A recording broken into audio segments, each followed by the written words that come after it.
Fala, investidores, boa noite, sejam muito bem-vindos a mais um episódio do nosso canal de podcast da Invest Dicas. E hoje, uma quarta-feira muito especial, vamos receber aqui essa doutora em finanças e investimento, especialista e o currículo invejável e impecável e também atleta nas horas vagas. Seja muito bem-vindo, Sabrina. Obrigadão pela sua participação, a gente está tentando faz um tempo já, agora deu certo, combinou as agendas aí, seja muito bem-vinda, viu? E obrigado pela sua participação. Obrigada, Léo, tô feliz de estar aqui, já fui muito bem recebida com pão de queijo, eu como mineira, né? Saboroso, que delícia, vamos lá, tô animada pra gente conversar sobre tudo e mais um pouco, simbora. Vambora, primeiramente eu quero saber sua história, quem é a Sabrina? Como que você fez pra chegar onde você tá, com esse sucesso aí na sua carreira, Sabrina? Ai, e professora também, né? Pois é. Professora de MBA, pós-graduação, de tudo. Esse ponto até é legal já puxando disso, porque teve algum momento que eu desisti de ser só professora porque eu queria ganhar dinheiro. E aí, ser só professora no Brasil, às vezes, não dá muito certo. Mas eu acho que, assim, um ponto legal para dividir, né, com você, com quem tá nos escutando, é que a minha vida inteira eu quis ser professora. Sério? E aí, pensando justamente nisso, né, aquela pergunta quando a gente é criança, o que você quer ser quando crescer? Eu queria ser professora. E aí, pensando, né, nesse sentido de seguir essa carreira, eu acabei optando por uma carreira acadêmica. Então, fiz a graduação, fiz o mestrado e fiz doutorado, justamente pensando, olha, para eu ser professora universitária, numa universidade federal principalmente, para ter o concurso, eu preciso fazer até o doutorado. Então, assim, durante muito tempo esse foi o meu norte, né? Uma ideia lá desde criancinha que eu queria ser professora e fui buscando realizar isso. E nesse meio do caminho surgiu justamente o lado de investimentos e o lado de finanças. Quando eu terminei o doutorado, foi interessante porque eu passei no concurso, então aquele momento da vida que você fala assim, é isso, eu busquei isso aqui durante muito tempo, agora eu consegui o meu objetivo de ser professora universitária. Fiquei 2 anos nessa função, nesse cargo, né, no ambiente de universidade pública, e eu falei, cara, eu quero ganhar dinheiro. Eu quero ganhar dinheiro e, sendo professora universitária no Brasil, apesar, obviamente, de já ser um salário muito acima da média... isso que eu ia falar, de concurso já é um pouquinho mais acima do salário, né? Exatamente, assim, se a gente pensar em média de Brasil, com certeza é um bom salário. Mas eu via também colegas, pessoas de profissões próximas à minha, que tinham ido para o mercado ganhando mais e eu queria mais também, sabe? E eu acabei entendendo que eu posso ser professora como eu sou hoje, sem estar no modelo de dedicação exclusiva que era o que a universidade me exigia. Então, depois desses 2 anos como professora, eu acabei mudando de área mesmo, saí, né, do ambiente acadêmico e fui para o mercado financeiro, trabalhar com investimentos. Hoje eu trabalho numa instituição financeira, então foi um pouco desse caminho, né? Aquele sonho de ser professora foi atendido, mas eu entendi que eu precisava remodelar. E não foi fácil, porque às vezes tem essa questão, assim, você batalha muito para chegar no objetivo, aí quando você chega lá, você pode pensar, opa, será que é aqui mesmo que eu gostaria de estar? Ou será que eu vou precisar fazer algum ajuste de rota? Acho que todo mundo passa por isso na carreira, né? Passa. É normal, né? Exatamente. Eu acho que assim, a gente fica boa parte do tempo até buscando mesmo, né? E se encontrar aonde é o que eu quero efetivamente, mas hoje eu consigo falar que eu sou muito realizada no que eu faço, gosto bastante de falar de economia, de falar de cenário, de falar de investimentos e, além disso, consigo ainda ser professora nas horas vagas, então dou algumas disciplinas de pós-graduação e atende esse meu desejo de estar em sala de aula, de ter contato com os alunos, então isso acaba sendo bem legal para mim. E por que finanças e investimento? Por que você se interessou por essa área? Eu sempre fui de exatas. E aqui tem até uma ideia, assim, as pessoas às vezes acham que para investir precisa saber matemática. Mas na verdade não, é muito mais sobre comportamento. Mas como eu sempre gostei de matemática, fui buscando algumas áreas mais relacionadas a isso. Eu tenho uma irmã que é professora de matemática, que formou em matemática, e eu falei, gente, eu acho que eu não quero a matemática pura em si, eu quero uma matemática um pouco mais aplicada. E aí, nesse sentido, que veio o mercado financeiro como um todo.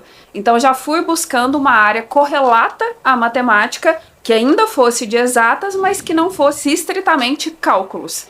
E eu acabei percebendo assim que investir, de novo, é muito menos sobre a conta ali em si e muito mais sobre comportamento. Isso para mim foi muito gostoso de perceber também, porque eu acabei juntando essas duas coisas, né? O lado de exatas, que me atendia, que eu gostava, mas também esse lado de entender o comportamento humano, que a gente é um bicho bastante complicado, demais, né? demais. Exato. Então, assim, veio por causa disso. Esse lado de matemática, de finanças, me puxou para o mercado financeiro. Você encontrou algum desafio, assim, sendo mulher no mercado financeiro? Porque hoje é muito comum, a gente vê bastante mulheres aqui. Eu já entrevistei diversas mulheres aqui, geniais, Bruna Bins, Camille, várias mulheres, a mãe Ju, Legal. você conhece, estava com ela hoje, né? Você encontrou esse desafio por ser mulher no mercado financeiro, lidar com finanças, com investimento, ou não? Tem algumas coisas, alguns momentos que me marcam no sentido de, por exemplo, mesmo quando eu estava fazendo o mestrado foram 2 anos e o doutorado 4 anos. Então, nesses 6 anos, né, buscando a pós-graduação, esses 2 títulos, eu não tive nenhuma professora mulher de finanças. Então, era um ambiente dentro da academia muito masculinizado mesmo. E aí depois eu fui para o mercado financeiro, saí do ambiente acadêmico e me deparei com vários pares, a maioria deles também homens. Então é um lugar que, apesar, como você trouxe, de termos excelentes profissionais, mulheres, ainda somos minoria. Então, de certa forma, por vezes, acaba que eu sinto que a gente tem que se provar um pouco mais, sabe? Então, eu vejo isso muito, às vezes eu faço vários eventos para clientes, então bate o olho aquele primeiro momento, pode vir a dúvida, será que essa mulher entrega mesmo, né, tudo que... Eu ouvi isso também. Exato. Mas assim, eu não coloco que eu senti em algum momento que ser mulher me impediu de conquistar alguma coisa no mercado, ou que alguma porta se fechou por causa disso. Eu acho que tem muito um aspecto de nós, mulheres, com a gente mesmo. No sentido de eu tenho que ser muito boa. Eu não posso deixar margem para nenhum tipo de tropeço, para nenhum tipo de crítica. Então eu tenho que entregar o meu máximo sempre. E de certa forma isso tem um lado positivo. Tem um lado de uma autocobrança, que às vezes pode ser até um pouco excessiva, mas faz com que a gente se empenhe muito mais, sabe? Então eu falo isso hoje, mesmo nós ainda sendo... uma minoria no mercado, cada vez a gente tem mais espaço, né, menos qualquer tipo de empecilho, de impedimento, para que a gente consiga, né, alçar aí voos cada vez mais altos. Para as pessoas que estão começando no mercado financeiro hoje, que quer uma carreira bacana de bancário, enfim. Legal. O que tem que ter? Bom, eu acho que a gente tem que pensar muito nesse aspecto que a gente comentou agora, que é um lado que a gente está trabalhando com pessoas. No fim das contas, quando a gente pensa em dinheiro, é um aspecto muito sensível na vida de todo mundo. Envolve um lado emocional muito grande. É a vida da pessoa, né? É a vida da pessoa. Patrimônio da pessoa. Exato. E cada pessoa tem uma história pré-concebida com dinheiro. Então, por exemplo, até dividindo um pouco disso, eu não tive educação financeira em casa. Eu não tive educação financeira na escola. E é algo cultural isso, né? Exato. Eu também não tive. Meus pais não teve, meus avós não teve. Então, é algo que já vem do passado, né? Exatamente, sim. A gente olha para o Brasil e a gente fala que a gente é um país de analfabetos financeiros. Totalmente. Tem vários conceitos básicos que o povo, em geral, não sabe. Então, por exemplo, se a gente fala até do próprio conceito de inflação, que é uma coisa que afeta o nosso bolso todos os dias, será que as pessoas têm clareza do que significa inflação efetivamente? Ou como se proteger disso? Ou, de certa forma, se a gente pensa assim, escutei lá no jornal falando que a taxa Selic subiu para tal nível. Tá bom, o que isso representa? O que isso muda na minha vida? Por vezes, os assuntos de economia e de finanças parecem muito distantes da nossa vida, da nossa realidade, sabe? Então, acho que assim, quem está buscando uma carreira mais voltada para mercado financeiro tem que entender que, no fim das contas, é sobre pessoas. E aqui um desafio muito grande é se comunicar e se conectar com essas pessoas. Então, eu não posso falar um economês que, novamente, gera mais uma distância do que uma proximidade. Eu preciso olhar para aquela pessoa, para as necessidades dela, para os objetivos dela e conseguir pensar, por exemplo, em como eu vou mostrar para aquela pessoa que é importante ela cuidar do dinheiro dela. Porque é isso, assim, a teoria e prática é diferente. A gente sabe um monte de coisa que a gente precisa fazer e a gente não faz, né? Então, isso vale para vários aspectos da nossa vida. Então, eu colocaria esse como um ponto bastante importante para o profissional que deseja ir para essa carreira. É uma carreira ampla, a gente pode estar falando, né, de uma pessoa que vai trabalhar num banco, por exemplo, como um gerente de relacionamento, pode ser um especialista em investimentos, pode trabalhar com PJ, enfim, é uma carreira ampla, mas eu coloco isso. É dinheiro e é um assunto sensível, e por ser assunto dessa maneira, a gente precisa estar muito atento ao nosso público. Com quem que eu estou falando, quais os objetivos dessa pessoa. Eu falo muito que é o dinheiro como um meio para a gente alcançar os objetivos, para cada pessoa alcançar os seus sonhos, e não o dinheiro como finalidade. É como se a gente pensasse que, quando eu penso no dinheiro, eu não quero necessariamente olhar um determinado valor na minha conta e por isso eu estou satisfeita. É para eu pensar o que aquele valor me propicia, em termos de tranquilidade, de segurança, de felicidade, né, dos objetivos de cada um. Então, eu acho que é isso, se atentem a pessoas. No fim das contas, é pessoas e como você consegue se comunicar com elas. A gente comenta que bancário não é só certificação, né? CEA, CFP, o pessoal acha que, eu vou tirar minha certificação e já tô apto para entrar em banco. Sim. Cara, tem que se atualizar, tem que saber montar um portfólio pro cliente. Tem todo esse desafio também, né? Com certeza, e é uma responsabilidade muito grande, né? A certificação é importante, ela é necessária em várias posições, em termos legais mesmo, né? Então, se eu quero ser um analista de ações que eu vou recomendar a compra ou venda de um determinado papel, eu preciso da certificação CNPI para fazer isso especificamente. Se eu quero recomendar investimentos, eu preciso de, no mínimo, uma certificação CEA, né? Da Anbima, que agora está até mudando também. Se eu quero ser um planejador financeiro, CFP, e assim sucessivamente. Então, é como se a gente estivesse alcançando o mínimo que é necessário para você se habilitar àquela profissão. Porque o mercado financeiro é muito democrático, né? Então, você pode ser formado, por exemplo, em economia, mas você pode ser um engenheiro, você pode ser um contador, você pode ser um nutricionista que decidiu ir para o mercado financeiro. Você não precisa necessariamente de uma graduação específica. Você tendo a certificação, você consegue atender ali o critério legal. Então, quem está do outro lado tem que pensar, a certificação me habilita, mas ela está longe de ser suficiente mesmo. E aí entram vários aspectos. Então, se eu for trabalhar realmente montando carteiras de investimentos, olha a quantidade de coisas que está envolvida nisso, para eu chegar para um cliente e falar com ele, é isso daqui, você vai colocar o seu dinheiro 20% em inflação, 10% em ações, 15% no internacional, é algo complexo. Então, exige muito essa atualização contínua, como você trouxe para a gente mesmo. E nós temos uma missão muito grande, né? Educar as pessoas financeiramente também, né? Exato. Porque a gente vive no país hoje, que você comentou agora, as pessoas não investem, as pessoas nem poupar, elas poupam.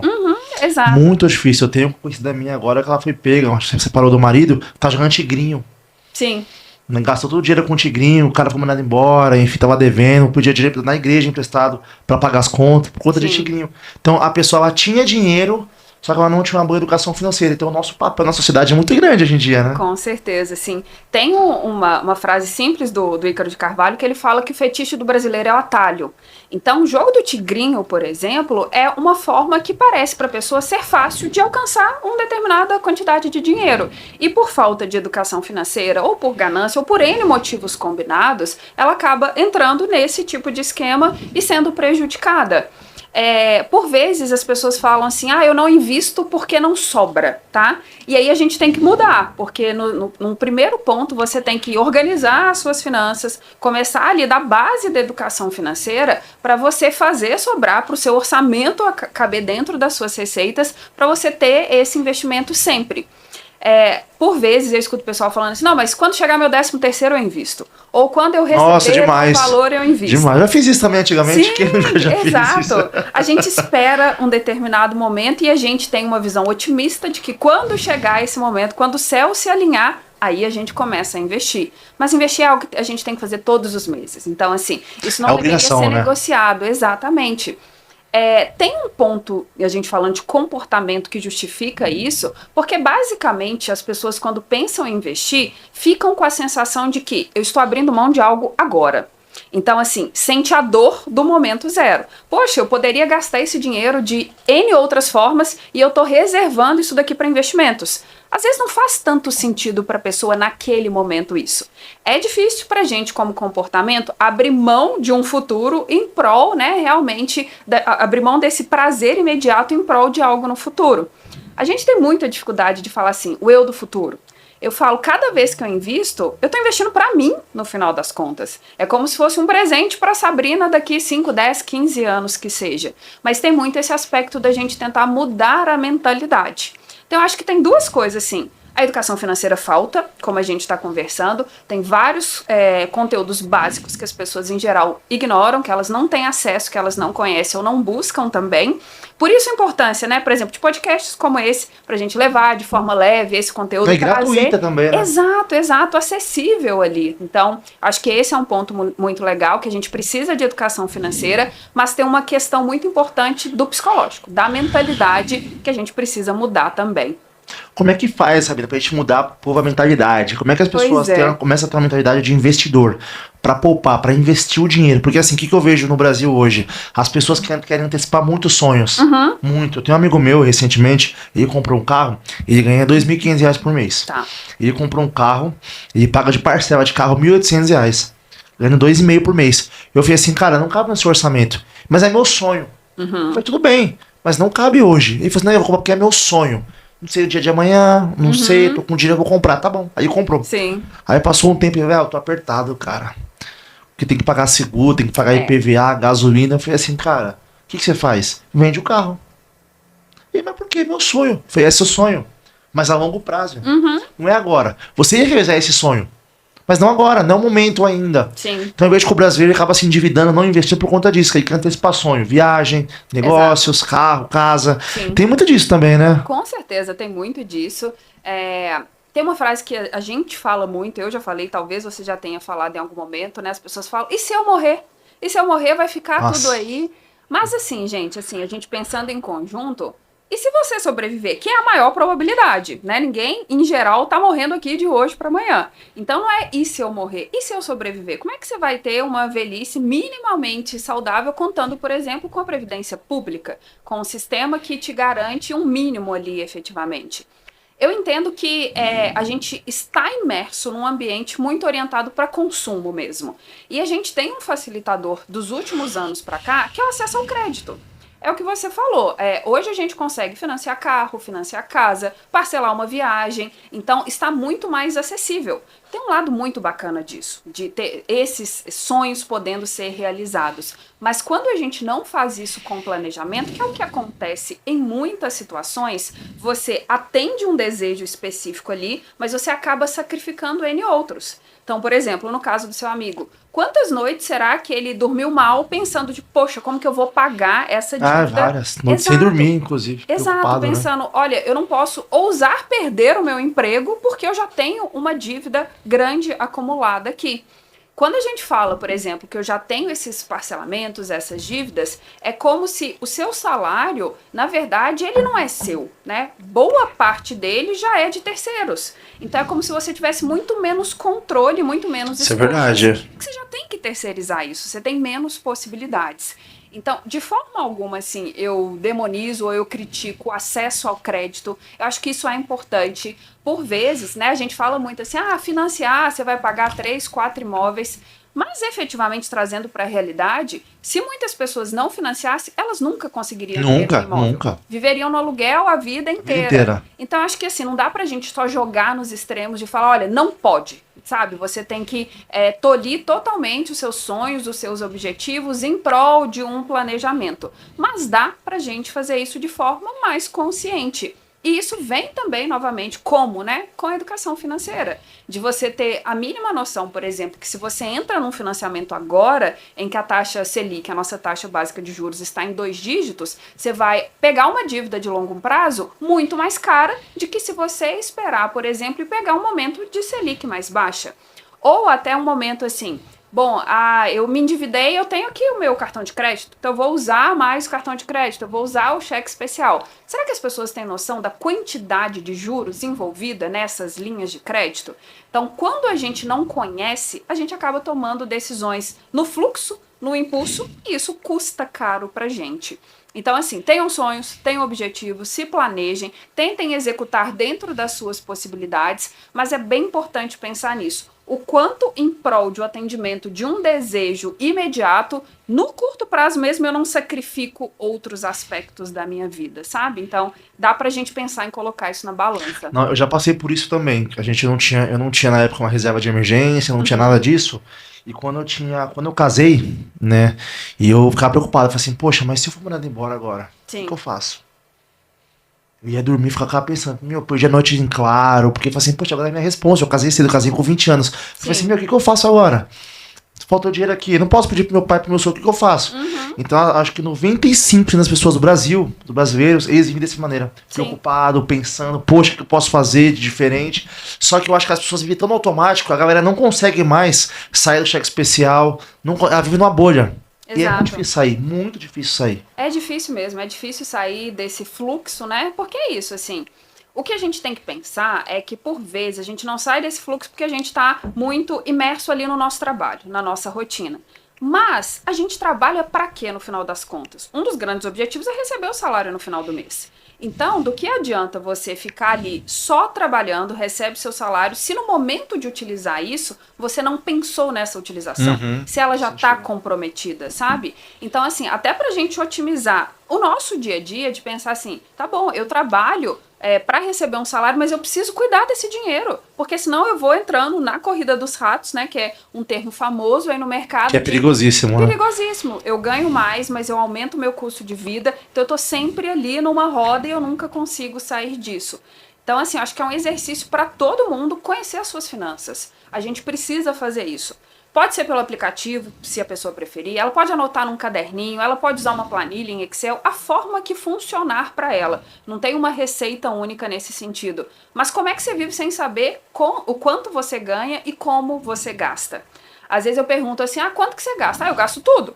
Então a pessoa só sabe que não sobra dinheiro no final do mês, mas não tem noção quanto que eu gasto para morar, quanto que eu gasto para vestir, o quanto que eu gasto investindo, por exemplo, na minha educação para ganhar um salário maior. Então tem alguns pontos que a gente precisa ficar de olho. Eu não sou muito a favor do micro demais. Exemplo, fui ali na padaria, comprei um pão de queijo, já deixa eu anotar aqui esses... Não, aí também não. Exato, Aí é complicado. Entra, sabe, numa sensação que fica até ruim para a pessoa. Isso se torna cansativo, ela não vai sustentar isso ao longo prazo e não precisa mesmo desse nível de especificidade. Mas você tem que ter pelo menos a noção macro de como você distribui o seu salário e, de novo, cuidar para que uma parte dele seja para você mesmo, que é para você investir para o seu eu do futuro, para realizar os seus sonhos, os seus objetivos, mas é o que você trouxe. É bastante difícil sair desse ciclo, porque a gente não para pensar sobre isso mesmo. Eu tenho um tio meu que falou assim, eu quero investir, mas não sobra. Meu tio, ele ganha muito bem. Eu falei assim, tio, mas como não sobra? Ele não sobra, ele ganha 8 mil reais. Ele falou, não sobra. Eu falei, tá bom, vem aqui. Puxa aqui seu estado financeiro, vamos ver o que você gasta. Tem planilha financeira? Não tenho. Faz também, faço. Montei pra ele certinho, bonitinho. Tá. Aí eu falei assim, tio, você usa Netflix, Amazon, não sei o que, lá, você usa tudo. Não uso nada. Que as crianças casaram, já saíram de casa, não sei como é que tá. Falei, vamos cancelar e vamos. Tá. iFood, tem uma porrada de iFood. Falei, tio, você usa tudo isso de iFood? Uso. Mas por quê? Não cozinha, isso aqui, sua tia não cozinha. Dá pra cozinhar mais? Dá. Uber, dá pra cortar um pouco, tá gastando muito dinheiro com Uber. Sim. Eu vejo aquelas corridinhas de 8 reais, que as pessoas falam assim, é baratinho, mas aquilo é viciante. Sim. Aquilo é viciante. De 8 em 8. Aí vem a Shopee. Shein. Falei assim, tio, pede pra tia parar de fazer isso e tal. Aí a gente colocou um papel na planilha, sobrou R$2.500 pra eu investir. Olha só. Aí a gente abriu a caixinha bem básica do Nubank, ele pediu pra não fazer nada específico, eu abri pra ver se tinha a caixinha, ele guarda lá. Hoje ele me mandou, tem 18 mil reais guardado já. Que legal. Pra você ver. Só. Porque ele não sabia com o que ele gastava. Ele tava acostumado já a pegar o salário, pagar as contas, tá de débito automático, descontar do salário e acabou. Sim. E as pessoas não sabem quanto gasta, esse é o problema. Exato. E assim, a história do seu tio é a história de N outros brasileiros. Então, quantas pessoas não têm essa noção Não tem. mesmo? E eu acho que tem um ponto que a gente precisa trazer também, que é o ponto de autorresponsabilidade. Em geral, é aquela frase do Homer, né? Homer, a culpa é minha, eu ponho em quem que eu quiser. A gente tenta terceirizar muito a responsabilidade das coisas, sabe? Mas é o governo que tá ruim, tá me prejudicando. Pode ser. Pode ser, exato. É o meu chefe. Mas assim, beleza, o que você está fazendo a respeito disso? Isso é verdade. A gente precisa trazer, porque assim, é coisa que a gente tem que fazer pela gente mesmo. É difícil a gente ajudar quem não quer ser ajudado, sabe? Então, a gente tem que ter essa ciência e é isso. Uma coisa simples, como parar um dia para olhar as finanças, organizar o orçamento, vai fazer uma baita diferença na sua vida ao longo do tempo mesmo. E a ideia que a gente fala do planejamento é fazer isso antes. Em que sentido, assim? Às vezes a pessoa já viveu o mês inteiro, aí chegou o mês e ela fala assim, deixa eu ver quanto que eu gastei. Mas aí você já gastou mais com Uber, você já gastou mais com iFood, você já saiu e consumiu mais do que você deveria, você tá olhando o retrovisor, mas você já passou por essa estrada. Então, assim, te dá clareza, mas planejamento é dirigir olhando para frente. Retrovisor tem um papel importante quando a gente está dirigindo, mas ninguém dirige olhando no retrovisor. Então eu também não posso viver e depois olho para trás, viver e depois olho para trás. De novo, olhar para trás é o diagnóstico, mas eu dirijo olhando para frente. E aí a gente tem que pensar, tá bom, com essa estrutura de salário aqui, com os custos, com os gastos que eu já tenho, como que eu vivo o próximo mês? O que eu vou me organizar para daqui para frente, sabe? É uma diferença importante da gente só não olhar para trás. Não, isso é verdade. 2025, para quem tá começando a investir, o que você acha que é bom investimento para esse ano? Legal. Quando a gente pensa nisso, assim, a resposta mais chata possível é o depende, tá? Mas depende, realmente depende. Do perfil, exato, essa coisa isso, toda né? que a gente já sabe, né? Mas assim, eu acho que independente disso, desse depende, de cada um ter os seus objetivos, o seu perfil, é relevante que toda pessoa tenha uma reserva de liquidez, aquele dinheiro que você consegue tirar quando você quiser para alguma finalidade que seja importante, que seja uma emergência, que seja uma oportunidade. Mas de quanto que vocês recomendam ter, mais ou menos? De quantos meses de reserva? Eu acho que isso varia. E por que isso varia? Por exemplo, vamos supor que você é um servidor público que tem estabilidade no seu emprego, que você não tem filhos, não tem dependentes diretos. Pode ser que 3 meses de reserva de emergência seja super suficiente para você. Aí funciona, né? Funciona. Pode ser que você seja um autônomo, que você ajude, por exemplo, a pagar o plano de saúde dos seus pais, que você tenha filhos, que tenha dependentes de você. Poxa, uma reserva de emergência um pouco mais parruda vai fazer mais sentido. Mas, em geral, de 3 a 6 meses do seu custo de vida já é algo que já dá para ter uma tranquilidade. E aí é importante ter essa reserva de emergência, porque é ela que vai te garantir que você não vai resgatar de outros investimentos perdendo, por exemplo. Então, se a gente olha ali no retrovisor, 2024 foi um ano muito ruim para a Bolsa brasileira. Né? O Ibovespa, como nosso índice geral, caiu mais de 10%. Se uma pessoa já começou no mercado de ações e ela precisou de grana, pode ser que ela teve que vender um papel que tinha uma perspectiva de recuperar, de se valorizar no prejuízo. Então, acho que um ponto importante para quem está começando a qualquer momento, inclusive em 2025, tenha uma reserva de emergência. E agora é um momento bom justamente porque a Selic está alta e o Banco Central já falou que vai ter mais altas, né? O nosso time... Você acha que chega quando esse ano? Ia falar justamente isso. O nosso time de projeção, né, da instituição que eu trabalho, a gente está... Pode falar aqui, pode falar, é do Itaú, né? É do Itaú, perfeito.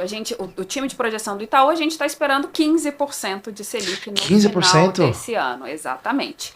Estamos em 12,25, né, no momento que a gente está gravando aqui. Mas você, Sabrina, você acha que bate 15 mesmo? Acho que bate 15 mesmo, acho que bate. Tem alguns pontos que podem fazer com que a gente não chegue lá nesses 15. O principal deles é o fiscal. Mas assim, não é um ponto tão simples e a gente não tem visto isso se desenrolar da forma como o mercado gostaria. Então estamos em 12,25, o Banco Central já falou que vai ter mais 2 aumentos de 1% nas 2 próximas reuniões. São 8 reuniões no ano do Copom. Então, em 2 já vai para 14,25. Então, a gente espera muito que nas outras 6 a gente chegue pelo menos nesses 15%. E aí é esse ponto, assim, nesse momento que a gente está, quem está investindo nos investimentos com liquidez, um Tesouro Selic, um CDB de liquidez diária, um fundo DI, ele tem, nesse momento, uma boa rentabilidade. Ele está garantindo ali o 1% ao mês dele. Então, é bom começar por esse lado, porque você cumpre uma obrigação que você deveria fazer de ter esse dinheiro de liquidez e ele está rendendo bem nesse momento. Mas assim, Sabrina, já tem minha reserva montada. E aí? Qual que é o próximo passo? Qual outro investimento ou qual outra classe te chama a atenção? Aqui no Brasil, a gente tem uma visão bastante positiva para os ativos atrelados à inflação, que são aqueles IPCA+. Por quê? A Selic voltou a subir justamente porque a inflação estava muito fora da meta. Então, para quem está acompanhando, a gente tem uma meta de inflação de 3% e existe um teto para essa meta que é de 4,5%. A gente fechou ano passado com a IPCA, que é a nossa inflação oficial, em 4,87%. A perspectiva para esse ano é inflação em 5%. Então a gente não vai, ou tudo tende a crer que a gente não vai conseguir ficar dentro dessa banda que a gente tem. Significa inflação em patamar mais elevado. Então, quando a gente pega nesse momento, especialmente os títulos mais longos, IPCA mais 7, IPCA mais 7,5... que pode IPCA mais 7, né? Isso é uma baita rentabilidade. Então, assim, óbvio que isso tem um risco envolvido, né? Então, a taxa tá alta porque existe um risco envolvido, mas, inegavelmente, é uma classe que a gente gosta muito. E inflação no Brasil é algo que você tem que ter na carteira, esses ativos IPCA+. Então, assim, Brasil, preferência seria os ativos atrelados à inflação. Não, e o Brasil é o país da renda fixa, né? Eu recebi um rapaz aqui, Ele falou assim, poxa, eu fiz um intercâmbio pra Venezuela não, meu Deus, Austrália. Tá. E tava na galera num barzinho, o pessoal falou assim, e falou assim, lá a inflação, a Selic tá tanto. O pessoal falou assim, como assim, você trabalha ainda? Porque é pouquinho, Estados Unidos era 3% ao ano. É, exato, sim. Né? A gente, é isso, é característica de economia emergente a gente ter juros em níveis mais elevados para ser compatível com o risco, né? Então, o investidor, ele olha para o Brasil e fala, poxa, para eu colocar o meu dinheiro ali, eu preciso ter prêmio. Eu preciso realmente ser remunerado para isso. Por isso que a gente precisa dessa estrutura de juros mais altos mesmo. Então, assim, historicamente, somos o país da renda fixa, possivelmente continuaremos sendo, mas aqui eu acho que tem um ponto que é importante a gente pensar, que é, tem um investidor que ele senta em CDI e fica. Ele só investe em renda fixa, só ativos atrelados ao CDI, ao IPCA, por exemplo, ou até um pré-fixado. Quando a gente faz isso, quando a gente não diversifica adequadamente, a gente deixa muita oportunidade de fora. Só para exemplificar para 2024, para o ano passado, eu comentei há pouco que o Ibovespa caiu 10%. 10%. Se a gente pega o S&P 500, principal índice de ações no mercado americano, se a gente pega o Nasdaq, por exemplo, eles subiram mais de 20%. Então, por que eu estou de fora disso? Por que eu não tenho uma exposição internacional? E aqui é importante a gente falar, por exemplo, o S&P subiu 25%. Em dólar, o real perdeu valor frente ao dólar ano passado em 27%. Muita coisa, né? É muita coisa. É mais de um quarto de perder valor num período curto. O dólar fechou 2023 em 4,84. O dólar fechou 2024 agora acima de 6. E é muito curioso que a gente estava falando de comportamento, porque muitos dos nossos clientes falavam assim, poxa, dólar, por exemplo, a 5,70. Eu vou mandar meu dinheiro lá para fora agora, com dólar a 5,70, não tá muito caro. Eu vou esperar voltar. E esse investidor que não mandou 5,70, ele viu 5,80, ele viu 5,90, ele viu 6, ele viu 6,10. Agora, ele acha 5,70 barato, porque já andou um pouco mais. Então, assim, a parte de internacionalizar a nossa carteira é bastante importante, da gente ter ativos em moeda mais forte. Isso pode ser feito em bolsa, como a gente está conversando aqui, mas pode ser feito de outros meios também, na renda fixa americana, que agora está num nível de juros elevados. E ainda assim, falando de tendências para esse ano, ou de pontos possivelmente de valorização, não dá para a gente deixar de falar de criptos. Né? Então, semana que vem, o Trump assume Casa Branca nos Estados Unidos e ele prometeu já falando que vai... Exato, já está fazendo burburinho aí. Desde a eleição americana, que foi no dia 5 de novembro de 2024, até agora, o Bitcoin já se valorizou cerca de 60%. É muito volátil o Bitcoin, né? É muito volátil, exatamente. E é interessante a gente observar, por exemplo, como que o Trump teve uma mudança de postura. Porque no primeiro governo dele, lá em 2017, ele era muito contra criptos. Agora, nessa eleição, ele já, inclusive, recebeu parte da campanha dele sendo financiada por empresas de cripto. Então, ele já falou que vai fazer dos Estados Unidos, o país das criptomoedas. Uma potência em criptomoeda, né? Exatamente. Ele fala de comprar títulos do Tesouro Americano, ter reserva para o Tesouro Americano em criptos. E aí, inevitavelmente, a cripto se valorizou bastante. O que a gente coloca é que, realmente, com a entrada dele, a gente acredita que ainda tem potencial de valorização das criptos. Muito, acho que vai subir muito aí. Exato, especialmente. Mas tem muito cuidado da gente ter isso no tamanho correto para nossa carteira. Então, eu não posso olhar isso e falar, poxa, eu vou colocar 30% do meu patrimônio em Bitcoin. Justamente pelo que você falou. É uma volatilidade muito grande. Eu já recebi gente com 100% em Bitcoin, acredita? Exato. Acredito. 100% em criptomoeda. Assim, 100%. É isso, assim, é o que a gente tá falando. Eu tô rasgando a diversificação e jogando no lixo, sabe? E a diversificação não é uma palavra bonita que a gente fala que o investidor tem que ter. A gente tem uma série de modelos, de estudos e de prática comprovando os benefícios de uma carteira diversificada. Então, se eu tenho 100% em cripto, eu tenho que saber assim, eu vou chegar no 10, mas não vai ser 1 mais 1 mais 1 mais 1 e assim sucessivamente. Vai ser mais 7, depois menos 8, depois mais 3. O negócio oscila mesmo. E aí a gente tem que pensar, você é um investidor que não age racionalmente sempre. O que vai te garantir que na hora do menos 5 você não vai desesperar tem que ter estômago, porque tu vai saber que vai cair uma hora. Exato. O roxo fala muito isso, fala assim, vai despencar o Bitcoin, vai despencar e vai subir de novo e a galera tem que ter estômago, porque, quem não tiver estômago, tiver com muita gente na carteira, vai querer vender, vai perder dinheiro, vai falar que não presta. E olha como é o comportamento do investidor. Quando o Bitcoin estava lá embaixo, a gente não queria comprar.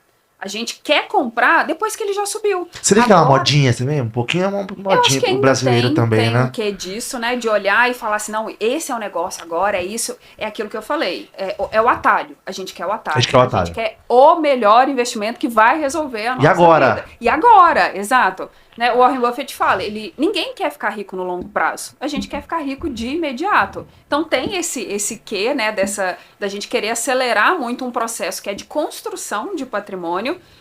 A gente fala, juros compostos é a 8ª maravilha, mas o que está no expoente do juro composto, da fórmula, é o tempo. É o que tempo. está na potência é o tempo, não é a taxa, é o tempo. Então assim, a gente tem que dar tempo para os investimentos maturarem. Então, não adianta a gente querer resolver toda a nossa vida financeira no curto prazo acertando o melhor investimento. E o grande investidor tem cabecinha branca, né? Por que será? Exatamente. Né? Sim. Por conta do tempo. Pra gente que é investidor médio, o Tá. cara que já fez uma reservinha de emergência, Legal. quer ir para um investimento um pouco mais arrojado, quanto você acha que deve ter mais ou menos de dólar na carteira dele? Tá. De porcentagem. Legal. Teve um estudo recente da Fundação Getúlio Vargas, da FGV, que ela foi mensurando o quanto da nossa vida a gente tem custo em dólar. Porque assim, às vezes a gente teve até um momento que isso ficou famoso no mercado de o dólar tá alto, então eu não vou pra Disney. Não é isso. Não é sobre isso efetivamente. Quem dera se o problema fosse só ir ou não ir pra Disney. Aqui, né, antes da gente começar, a gente tava naquele lanchinho gostoso ali e a gente comeu um pão que tem trigo. Trigo é uma commodity cotada em dólar. Quando a gente pensa em carne, quando a gente pensa em petróleo, então tudo isso é dólar. Eu vim pra cá de Uber, que é uma empresa dolarizada. Né? Então, a gente, meu telefone seu é iPhone, exato, dólar. É Netflix, é tudo dólar. Então, esse estudo da FGV colocou pra gente o seguinte: para você neutralizar o seu custo em dólar, você precisaria ter de 16% a 18% da sua carteira em dólar. Só para você ficar no 0 a 0, no sentido de as coisas encarecem, o seu patrimônio acompanha isso. Então é como se a gente estivesse corrigindo pela inflação em dólar, de 16% a 18%. Isso para neutralizar. Então, se eu quero pegar uma rentabilidade em dólar, eu vou precisar ainda mais do que esse percentual. Então, o que eu recomendo para o investidor? A depender do seu perfil, no Itaú a gente trabalha com 4 perfis: conservador, moderado, arrojado e agressivo. Na nossa carteira recomendada, o perfil agressivo, ele tem aproximadamente 25% de capital lá fora.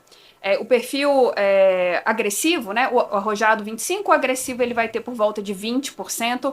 Então, assim, um investidor médio, como você estava trazendo, já montou a reserva de emergência, quer começar a dolarizar, vai fazendo isso. Para a maioria das carteiras, né, dos investidores que toleram mais risco, pelo menos 20% seria um percentual legal para a gente pensar. E aqui até um ponto também. Eu não preciso resolver isso tudo de uma vez. Eu não preciso fazer uma remessa para o exterior agora com o dólar a 6,5, por exemplo. Eu posso, se eu quero, exemplo, mandar 100 mil reais lá para fora, deixa eu ir fazendo de 5 em 5, vou fazendo aos poucos, né? Vou fazendo tá, um câmbio médio. Então, assim, é como se eu fosse ver, olha, eu não vou ver a profundidade de um lago com os 2 pés. Deixa eu colocar só um, deixa eu ir vendo, eu vou construindo a minha carteira no exterior, sabe? Mas eu acho que 20% é um percentual válido para a gente ter como horizonte aí. Por esse mesmo investidor do Brasil, que quer ir para as ações na Bolsa, o que vocês indicam mais ou menos? Bolsa Brasil ou Bolsa Brasil? Bolsa Brasil. Tá. A nossa bolsa, o Ibovespa, ele é basicamente commodities e setor financeiro. Né? Então, assim, é o que a gente tem ali de principal. O que a gente tem que entender, esse investidor que quer ir para a bolsa, ele está buscando o que na bolsa? No sentido de, bom, eu estou montando uma carteira para dividendos. Então, eu vou focar nas empresas mais sólidas Pagadoras que já de dividendos. têm essa estrutura de dividendos. Não, eu quero crescer o meu patrimônio. Então, eu vou focar um pouco mais nas empresas, nas small caps, que têm um potencial de crescimento maior e, por causa disso, não entregam para a gente, não pagam esses dividendos. Então, primeiro é entender qual que é o seu perfil de investidor na Bolsa. O que você está buscando ali efetivamente. Nesse sentido da gente pensar em setores especificamente, o que é válido a gente pensar? Estamos num momento de juros alto e Selic subindo, como a gente conversou há pouco. Alguns setores são mais sensíveis a esses juros elevados. Por exemplo, o varejo sente muito. Então, a gente não tem perspectiva de valorização do varejo num horizonte. Eu não gosto de varejo, eu não gosto de varejo. Pois é, varejo é um negócio, é um risco, Difícil, é um risco. difícil. Até o Barsi fala isso, né? Sim, exatamente. Toda empresa de varejo vai quebrar. Exato. Então, assim, é quase uma bomba relógio ali, né? A maioria delas. Então, assim, varejo é muito sensível a juros altos. Então, não é um bom momento. Da mesma forma, se a gente pensa, por exemplo, construção civil, a construção civil no Brasil, ela está muito relacionada a financiamentos. Uhum. Então, se o juros está mais alto, as pessoas financiam menos, essas empresas podem sentir um pouco mais. A gente está conversando de como o real perdeu valor perante ao dólar.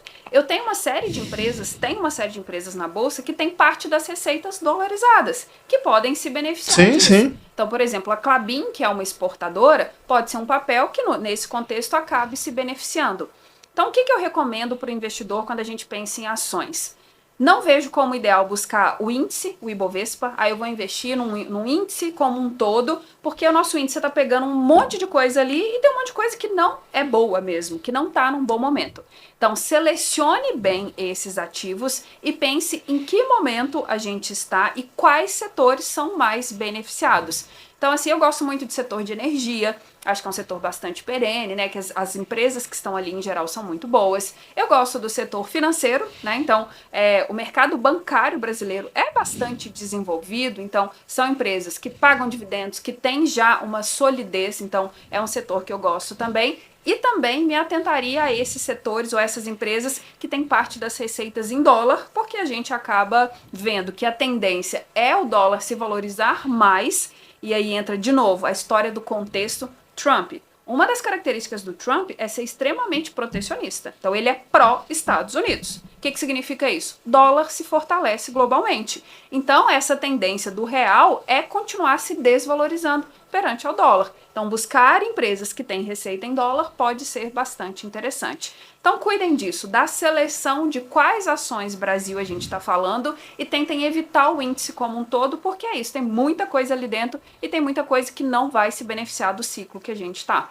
E até o grande empresário hoje também está se protegendo, fazendo investimento fora do exterior, se protegendo. Esqueci o nome que o pessoal fala, offshore. Offshore, exato. Offshore, e tem que fazer mesmo, né? Porque eu acho que tem que fazer mesmo, porque tem que se proteger do Brasil, não adianta. Exato, sim. A gente tem que, por exemplo, até nesse sentido, ontem eu estava fazendo um evento em Campinas e uma das pessoas do público, ela perguntou assim, é melhor eu comprar ações lá fora ou comprar BDRs aqui no Brasil, né? Então, pro investidor, para todo mundo nos acompanhar, quando a gente fala de BDR, eu tô falando de um recibo de uma ação de uma empresa que é negociada numa outra bolsa. Por exemplo, Apple. Então, existe uma BDR da Apple aqui na nossa bolsa que a gente consegue comprar. Mas quando você está fazendo isso, você ainda está com seu dinheiro na jurisdição brasileira. Então, se você tiver, porventura, um bloqueio de contas, suas BDRs estão bloqueadas também. Quando você vai para o exterior, faz esse investimento lá fora, você tirou o seu dinheiro da jurisdição brasileira. Então, esse dinheiro, né, em via de regra, não será bloqueado. Então, é importante ter essa estrutura no exterior para a gente se proteger também dos riscos que a gente tem aqui no Brasil. Quando a gente fala de offshore especificamente, não é a melhor solução para todo mundo, porque tem custos envolvidos em se montar. Que é alto, né? Alto, né? Exatamente. Mas, em geral, para o investidor médio, ele ter uma corretora que dá acesso ao mercado americano diretamente já é uma excelente possibilidade. Então, né, o evento de ontem que eu acabei de comentar, eu fiz justamente com a Ju Benvenuto, que vai estar aqui com você. É incrível. Exatamente. Ela fez um evento lá na M-Banca Educação, falando de cenários internacionais. Meu, ela é muito boa. Ela é muito boa. Ela manja muito. Sim, exato. E aí ela vai falar disso também, sabe? Da gente ter esse dinheiro lá fora, que é bastante importante e muito acessível para o investidor. Se antes eu precisava de muita grana para mandar, para começar a investir no exterior, não. Hoje com $100, $5, enfim, até com valores bem pequenos, você já consegue, né, estar no mercado americano. E tem que começar mesmo, né? Tem que começar. Exatamente. E hoje em dia é muito fácil, a própria Avenue, meu, você abre conta muito rápido na Avenue, você manda rapidinho, no outro dia tá lá o dinheiro. Então tem que começar, né? Com um pouquinho. A conversão dói um pouco. Exato. Né? Você manda um montante agressivo, vai ficar isso aqui, mas tem que fazer, né? Esse momento é um momento interessante que a gente tem o baque, né? Você fala, poxa, eu mandei, sei lá, que seja, R$600. A hora que você converte, isso se tornou $90. $90. Como assim, sabe? R$600 tornou $90. Tem essa percepção de que a gente está perdendo dinheiro, mas é isso, assim, não é só o dólar se valorizando, é o real perdendo valor. Porque assim, é como se o dólar tivesse parado e as outras moedas perdendo valor perante a ele, né? Então, tem que começar. Comece aos poucos, pegue um percentual ali do que você vai investir, remeta para o exterior. É o que você falou, é muito fácil. Você faz um Pix daqui para sua conta lá, saldo cai em reais, você converte em dólar, tá pronto, você acessa o mercado americano. A gente falou um pouquinho assim até do ano passado e segue para esse ano, foi o ano da inteligência artificial, né, do chat GPT e outras tecnologias nesse sentido. Como é que você acessa ou como você se beneficia disso investindo aqui no Brasil? Você não se beneficia, mas se você manda o seu dinheiro para fora, investe, por exemplo, em Nvidia, investe em empresas, Google, Microsoft e outras, que têm muito essa tese de inteligência artificial ali nos seus negócios, elas se valorizam e você captura isso. Então, ter acesso ao mercado americano significa ter acesso ao mercado mais desenvolvido no mundo e que você vai conseguir capturar esses momentos de oportunidade. Então, sim, tem que começar mesmo com pouco e faça todos os meses. Quando eu comecei a ter o dividendozinho em dólar, é muito bom, porque, cara, é vezes 6, não adianta. Então, assim, tem essa também, né? Claro. É pouquinho assim em dólar, você fala assim, poxa, é vezes 6. Aí você começa a pingar, você fica feliz, assim, poxa, que legal, tá indo. Exatamente. Né? Engraçado que você comentou agora de inteligência artificial, esses dias no trabalho, mês passado, a galera ia... Então você tá fazendo acordo jurídico, uma situação, o pessoal falou assim, poxa, tem uma cláusula no contrato que eu não tô achando, que não sei o que lá. Tinha 1.500 páginas do contrato. A gente precisava de uma cláusula pra falar pra um investidor específico, né? O pessoal do jurídico quebrando a cabeça do advogado, não tô achando essa cláusula, não tô achando. Aí eu catei assim, copiei o contrato inteiro, joguei no chat GPT, falei, me acha a cláusula tal. Em menos de 10 segundos achou a cláusula. Eu falei assim, gente, aí ó, tem que ser usado, a tecnologia tá aí pra isso, gente. Com certeza, exatamente. Tá aí pra isso. Nos Estados Unidos, o país inteiro usa tecnologia artificial, todo mundo usa. Então aqui a gente tem que usar. E pra vocês, o mercado financeiro estão usando também, né? Bastante já, né? Muito, assim. Eu uso profissionalmente todos os dias o chat GPT. Então, uma das minhas atribuições dentro do Itaú é fazer o morning call para os especialistas em investimentos do Ion. Todo dia você faz? Todo dia, né? Então, o meu time é responsável pelo morning call. Então, por exemplo, alguns dias eu tenho evento, aí eu não faço nesse dia, mas assim, é do meu time, a responsabilidade é nossa. Então, em geral, todos os dias, às 9 da manhã, eu entro ao vivo para contar para especialistas em investimentos como que tá o mercado, o que tá acontecendo no mercado. E aí, imagina assim, para eu estar ao vivo falando de mercado às 9 da manhã, eu já preciso ver tudo o que aconteceu no dia anterior e como está abrindo o mercado, porque a Ásia já fechou, então eu já tenho uma série de informações. Se vê por como, assim? A gente tem uma ferramenta, a gente usa o broadcast, então tem ali uma série de notícias, e aí como que o GPT entra nessa história? Quando eu começo a trabalhar por volta de 7h30 da manhã, já tem pelo menos 200 notícias de mercado. Caraca! E aí, como é que eu faço com tudo isso? Como é que eu consigo, com um tempo limitado, pegar todas essas informações, transformar numa história de mercado... Absorver e contar pra galera, pra né? contar para especialistas em investimentos. Eu tô falando de uma galera que sabe de investimentos.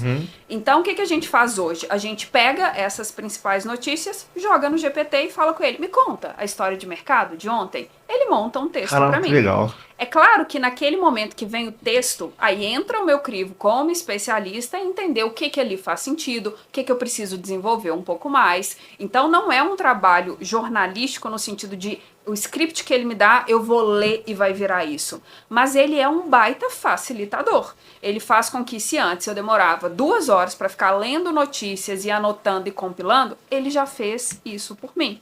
Então, assim, é um acelerador mesmo, sabe? Eu provoco muitas pessoas a utilizarem o chat GPT. Às vezes a pessoa não tem noção, mas como que eu vou fazer isso, sabe? O que eu vou fazer com o chat GPT? E isso a gente pode usar em vários aspectos da nossa vida.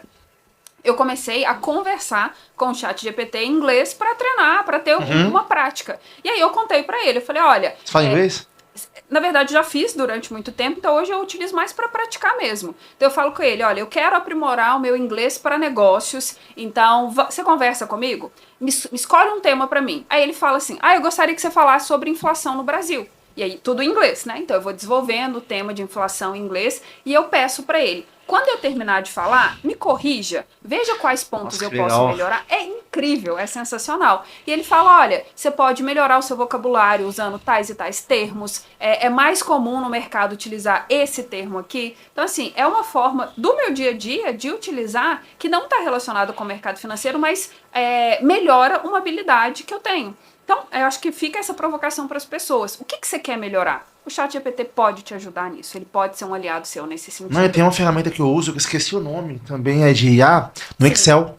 Ah, é legal. É muito bom, muito bom. Você vai no Aham. campo exibir lá em cima, você atualiza o Excel. Aí esqueci o passo a passo, meu Deus do céu.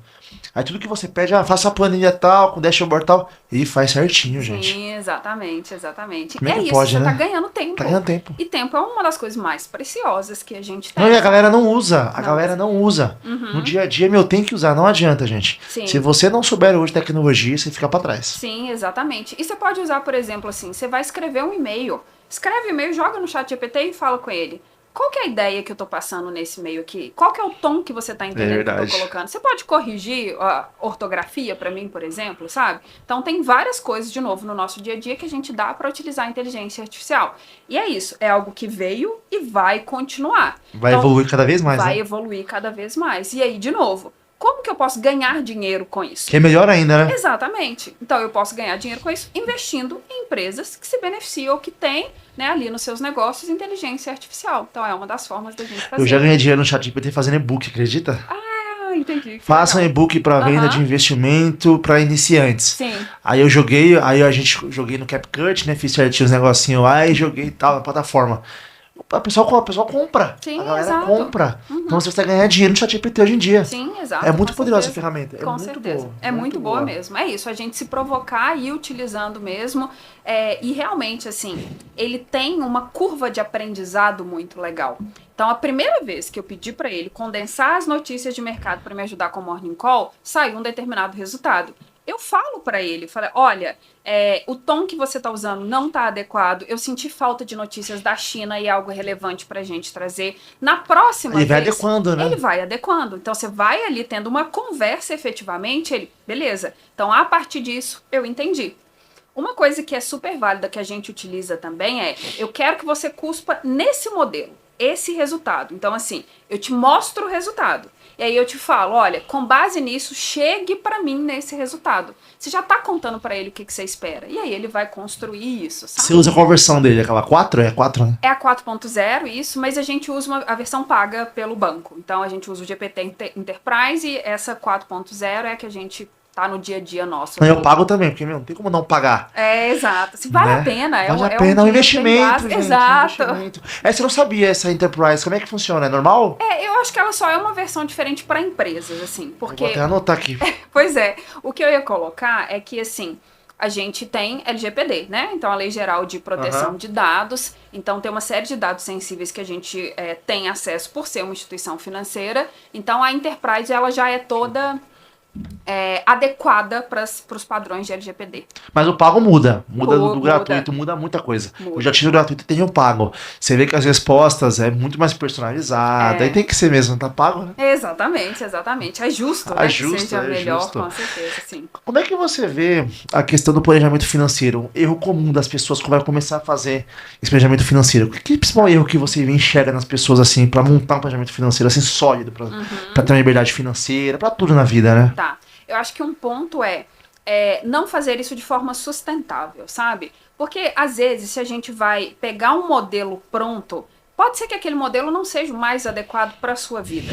Então, assim, você vai fazer um mês, vai estar super motivado, mas mês que vem você já deixou aquilo ali de igual a dieta, é igual a dieta. Exatamente. É igual dieta, é igual treino, é igual coisas que a gente precisa de consistência, sabe? Então, assim, planejamento financeiro, pensar em cuidar do dinheiro é constância. Não adianta você fazer tudo lindo num mês e daqui a um tempo você deixou isso de parar, né? Exato. É a mesma coisa da dieta, né? Então, assim, eu posso ficar super focado aqui, perdi peso, ganhei massa, enfim, o meu objetivo, mas se depois eu não der continuidade, vou voltar para uma situação anterior, sabe? Então, com planejamento financeiro, o que eu coloco para as pessoas façam de uma forma que seja sustentável para você. Então, assim, se para você uma planilha super complexa não funciona, não utilize uma planilha super complexa, sabe? Se para você... Tem outros meios um pouco mais simples, Exato, exatamente. Se para você não consegue tirar um tempo toda semana, faça a cada 15 dias, faça a cada 10 dias, encontre o seu ótimo, e aí esse ótimo seu é o que vai te fazer isso com constância. E acho que algo que é válido também A maioria das pessoas, quando pensa em finanças, envolve outras pessoas. Seja o cônjuge, seja filhos, enfim. Pai, mãe. Pai e mãe, é legal essas pessoas, de certa forma, participarem desse processo. Então, por exemplo, no caso que você falou do seu tio, né? Então, casado aí com a sua tia. Se só o seu tio olha para isso, sozinho ele não vai conseguir resolver, sabe? Porque tem coisas que são do comportamento do outro. Então, é interessante, quando é uma família, envolver a família nesse processo de alguma forma.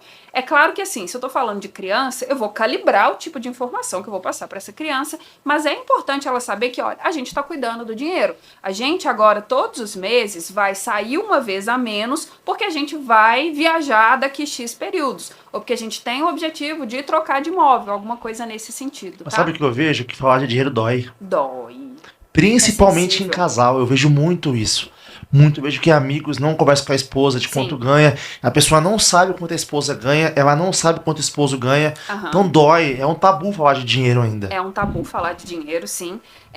E esse assunto é um assunto que causa muita separação mesmo, sabe? É motivo de divórcio, de brigas nos relacionamentos como um todo, porque é isso. O dinheiro, ele interfere no ritmo de vida que as pessoas vão levar, na qualidade de vida, nas decisões, nas escolhas. Então, assim, se você não sabe o quanto o seu parceiro, o seu cônjuge ganha, pode ser que você queira adotar uma estrutura de vida muito mais alta do que vocês conseguiriam arcar, sabe? Pode ser que você não vai ter, os dois lados, a sensibilidade de calibrar as escolhas para o que é adequado para vocês. Pode ser que vocês não vão conseguir ter um planejamento juntos, no sentido de o que a gente quer, sabe? A gente quer ter uma casa própria? Quanto custa essa casa própria? Em quanto tempo? Como que a gente pode se planejar para fazer isso em conjunto? Então, é difícil, porque cada pessoa tem uma história com dinheiro, né? Pode ser que uma pessoa evita falar de dinheiro porque teve péssimos exemplos em casa. Pode ser que uma outra pessoa seja extremamente consumista e o outro é muito poupador. Então, assim, tem conflitos que vão surgir nessa relação que é só com sentar, conversar e planejar em conjunto que se resolve. Mas é dolorido, é difícil mesmo. É difícil. Ainda mais quando só o cara quer investir, a mulher quer gastar. É complicado, não tem meta, acho que tem que ter meta, acho que todo mundo tem que ter meta. Tem. Tipo assim, a gente quer o quê? Uma liberdade financeira, quer comprar o quê? Quer viajar pra onde? Vamos usar a metinha aqui, vamos poupar aqui. Sim. A galera não faz isso, entendeu? E acaba sofrendo. Assim, o que a gente está disposto a abrir mão hoje para a gente conseguir esse outro objetivo no futuro, né? Isso até vai para a parte de investimentos também, porque, de novo, as duas pessoas do casal podem ter perfil investidor diferente. Pode ser que o cara é super arrojado e ele quer investir 100% em cripto e o cônjuge, né, a mulher ali, por exemplo, não, eu tenho um perfil mais moderado, eu não estou de acordo com isso, então isso pode ser um ponto de conflito também. Então é isso, são duas pessoas com histórias diferentes que se juntam ali, né, num momento em conjunto que precisam conversar para chegar num ponto em comum. E como que a gente chega na liberdade financeira? Falando de investimento. Tá, legal. Primeiro é que qual é esse ponto da liberdade financeira? Isso varia para cada um. A gente tem, por exemplo, um número mágico de 1 milhão. Eu quero ser milionário. Mas da onde que veio esse 1 milhão? Esse 1 milhão pode ser suficiente para muitas pessoas e pode ser nada para outras pessoas. Então, o primeiro ponto você só vai saber que você chegou lá quando você tem clareza do seu ponto de chegada. Então, você precisa fazer isso. E como que eu faço essa conta, então? Você pode pensar o seguinte: qual que é o seu custo de vida e quanto você deseja ter de renda mensal? Bom, eu desejo de renda mensal R$7.000 por mês enquanto eu estiver vivo. Então, você consegue fazer uma conta de quanto você precisa ter de patrimônio acumulado para chegar nessa liberdade financeira. Essa liberdade financeira pode ser que você escolheu, Léo, por exemplo, eu não quero consumir o patrimônio, eu quero viver só da renda desse patrimônio. Pode ser que eu escolhi e falasse, não, eu não quero deixar esse patrimônio, porque eu não tenho filhos, não tenho herdeiros, eu estou disposta, além da renda, consumir o próprio patrimônio. Então, são questionamentos que cada um vai ter que entender. Então, o primeiro passo é, aonde está a sua liberdade financeira? Quanto que custa a sua liberdade financeira? Não dá pra gente trazer um número mágico de 1 milhão, por exemplo, e falar que ele resolve a vida de todas as pessoas. Sabendo qual que é esse número, agora vamos fazer a conta reversa. Onde que eu tô hoje, quanto que eu já tenho, aonde que eu quero chegar. Quanto eu preciso por mês de forma consistente para chegar nesse número.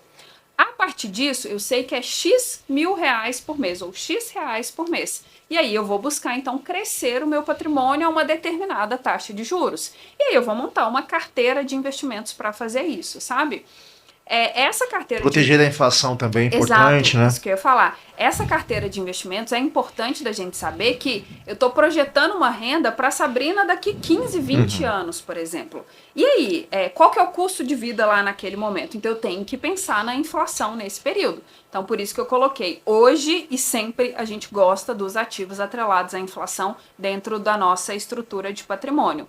Então eu acho que nesse processo da liberdade financeira, é justamente isso, entender o seu ponto de chegada, e isso é individual, e a partir disso olhar em retrospecto, de onde eu tô hoje, como que eu consigo chegar lá.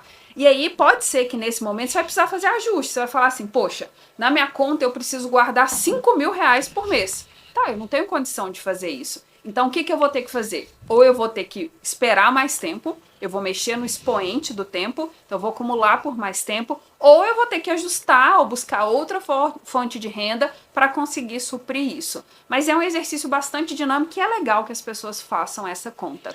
Não, isso é interessante porque, poxa, vai chegar a velhice, né? Vai chegar, a pessoa pode demorar. Ah, tá longe ainda pra pensar nisso, mas, cara, vai chegar. Sim. Você vai fazer o quê futuramente? Vai depender do INSS pra sobreviver? Pra comprar remédio? Sim, exato. Pra ter que trabalhar com 70 anos? Pô, eu conheço pessoas que trabalham com 70, 80 anos de idade. Sim. O avô da minha esposa tá com 75 anos, é pedreiro.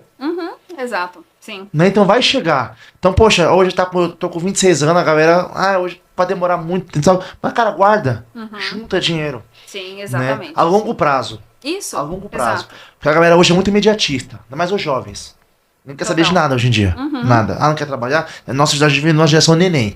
Nem trabalha e nem estuda. A galera hoje, vou gastar tudo, amanhã Deus dará, vive com os pais. Mas, cara, vai chegar. Chega, Então a gente tem que com certeza. a gente tem que traçar uma meta, tem que juntar dinheiro, investir, porque lá vai chegar e quando chegar, se Deus quiser, vamos estar todos nós certinho, lá no Havaí, nos Estados Unidos e Orlando. Delícia. Né? E começa hoje, né? Começa hoje, justamente. E aqui, eu acho que um ponto que você traz que é muito legal é o seguinte. Quando a gente pensa no INSS, eu costumo falar que a sigla poderia ser "isso não será suficiente". A conta não fecha, né? Não, a cada momento que passa, a cada reforma da Previdência que a gente teve, então, por exemplo, a última foi em 2019. O que em geral acontece na reforma da Previdência? Você tem os benefícios sendo menores, então cada vez você tende a se aposentar mais próximo de um salário mínimo, independente de quanto você ganha. Cada vez, né, vai dificultando e você vai tendo esse benefício menor e vai ficando mais difícil você alcançar as regras. Você vai ter que ter mais idade, mais tempo de contribuição. Então, por exemplo, hoje eu tenho 33 anos. Então, quando eu penso assim, qual é o sistema público de previdência que eu vou encontrar quando eu me aposentar daqui 30 anos, por exemplo? Eu não faço ideia de qual vai ser esse sistema. Então, por que eu vou contar com ele, sabe? Eu preciso fazer a minha própria aposentadoria. Então, da mesma forma que a gente conversou em algum momento que todo mundo deveria ter uma reserva de emergência, todo mundo deveria guardar para aposentadoria. Todo mundo deveria guardar para o longo prazo.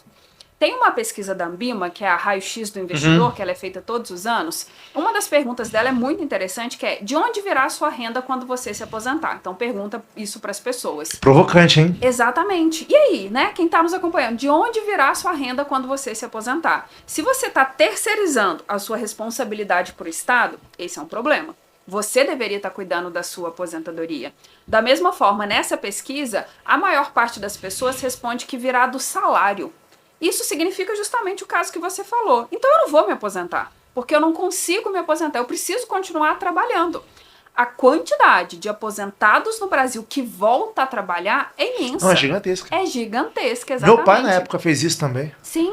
E aí a gente pensar, é isso que a gente quer, né? Então depois de uma vida inteira de trabalho, na hora de pendurar a chuteira, Na hora de descansar, tem que trabalhar ainda. eu tenho que trabalhar novamente, sabe? Então assim... Não, e fora plano de saúde. Exato. Fora porque, poxa, quando você fica velho, plano de saúde, sei lá, o cara ganha R$2.000 de aposentadoria. O plano é 1.800. Sim, é caríssimo, exatamente. Mas tem que fazer o quê? Tem que trabalhar. Exatamente. Ou depender de um sistema público de saúde, né? Então, é algo que todo mundo sabe que vai ter que parar de trabalhar em algum momento. O que você faz hoje, já sabendo disso? Não é uma interrogação, não é algo que a gente sabe assim, mas será que vai acontecer comigo? Não vai acontecer com você. Você sabe que vai, que em algum momento você precisa parar de trabalhar. E, de novo, de onde virá a renda quando você se aposentar? A quantidade de aposentados que dependem ou dos filhos, ou de pessoas próximas, ou de programas do governo para ter uma mínima qualidade de vida na velhice também é muito grande. Então é isso, você quer terceirizar essa responsabilidade, sabe? E é o que a gente falou, na fórmula de juros compostos, o que está no expoente é o tempo.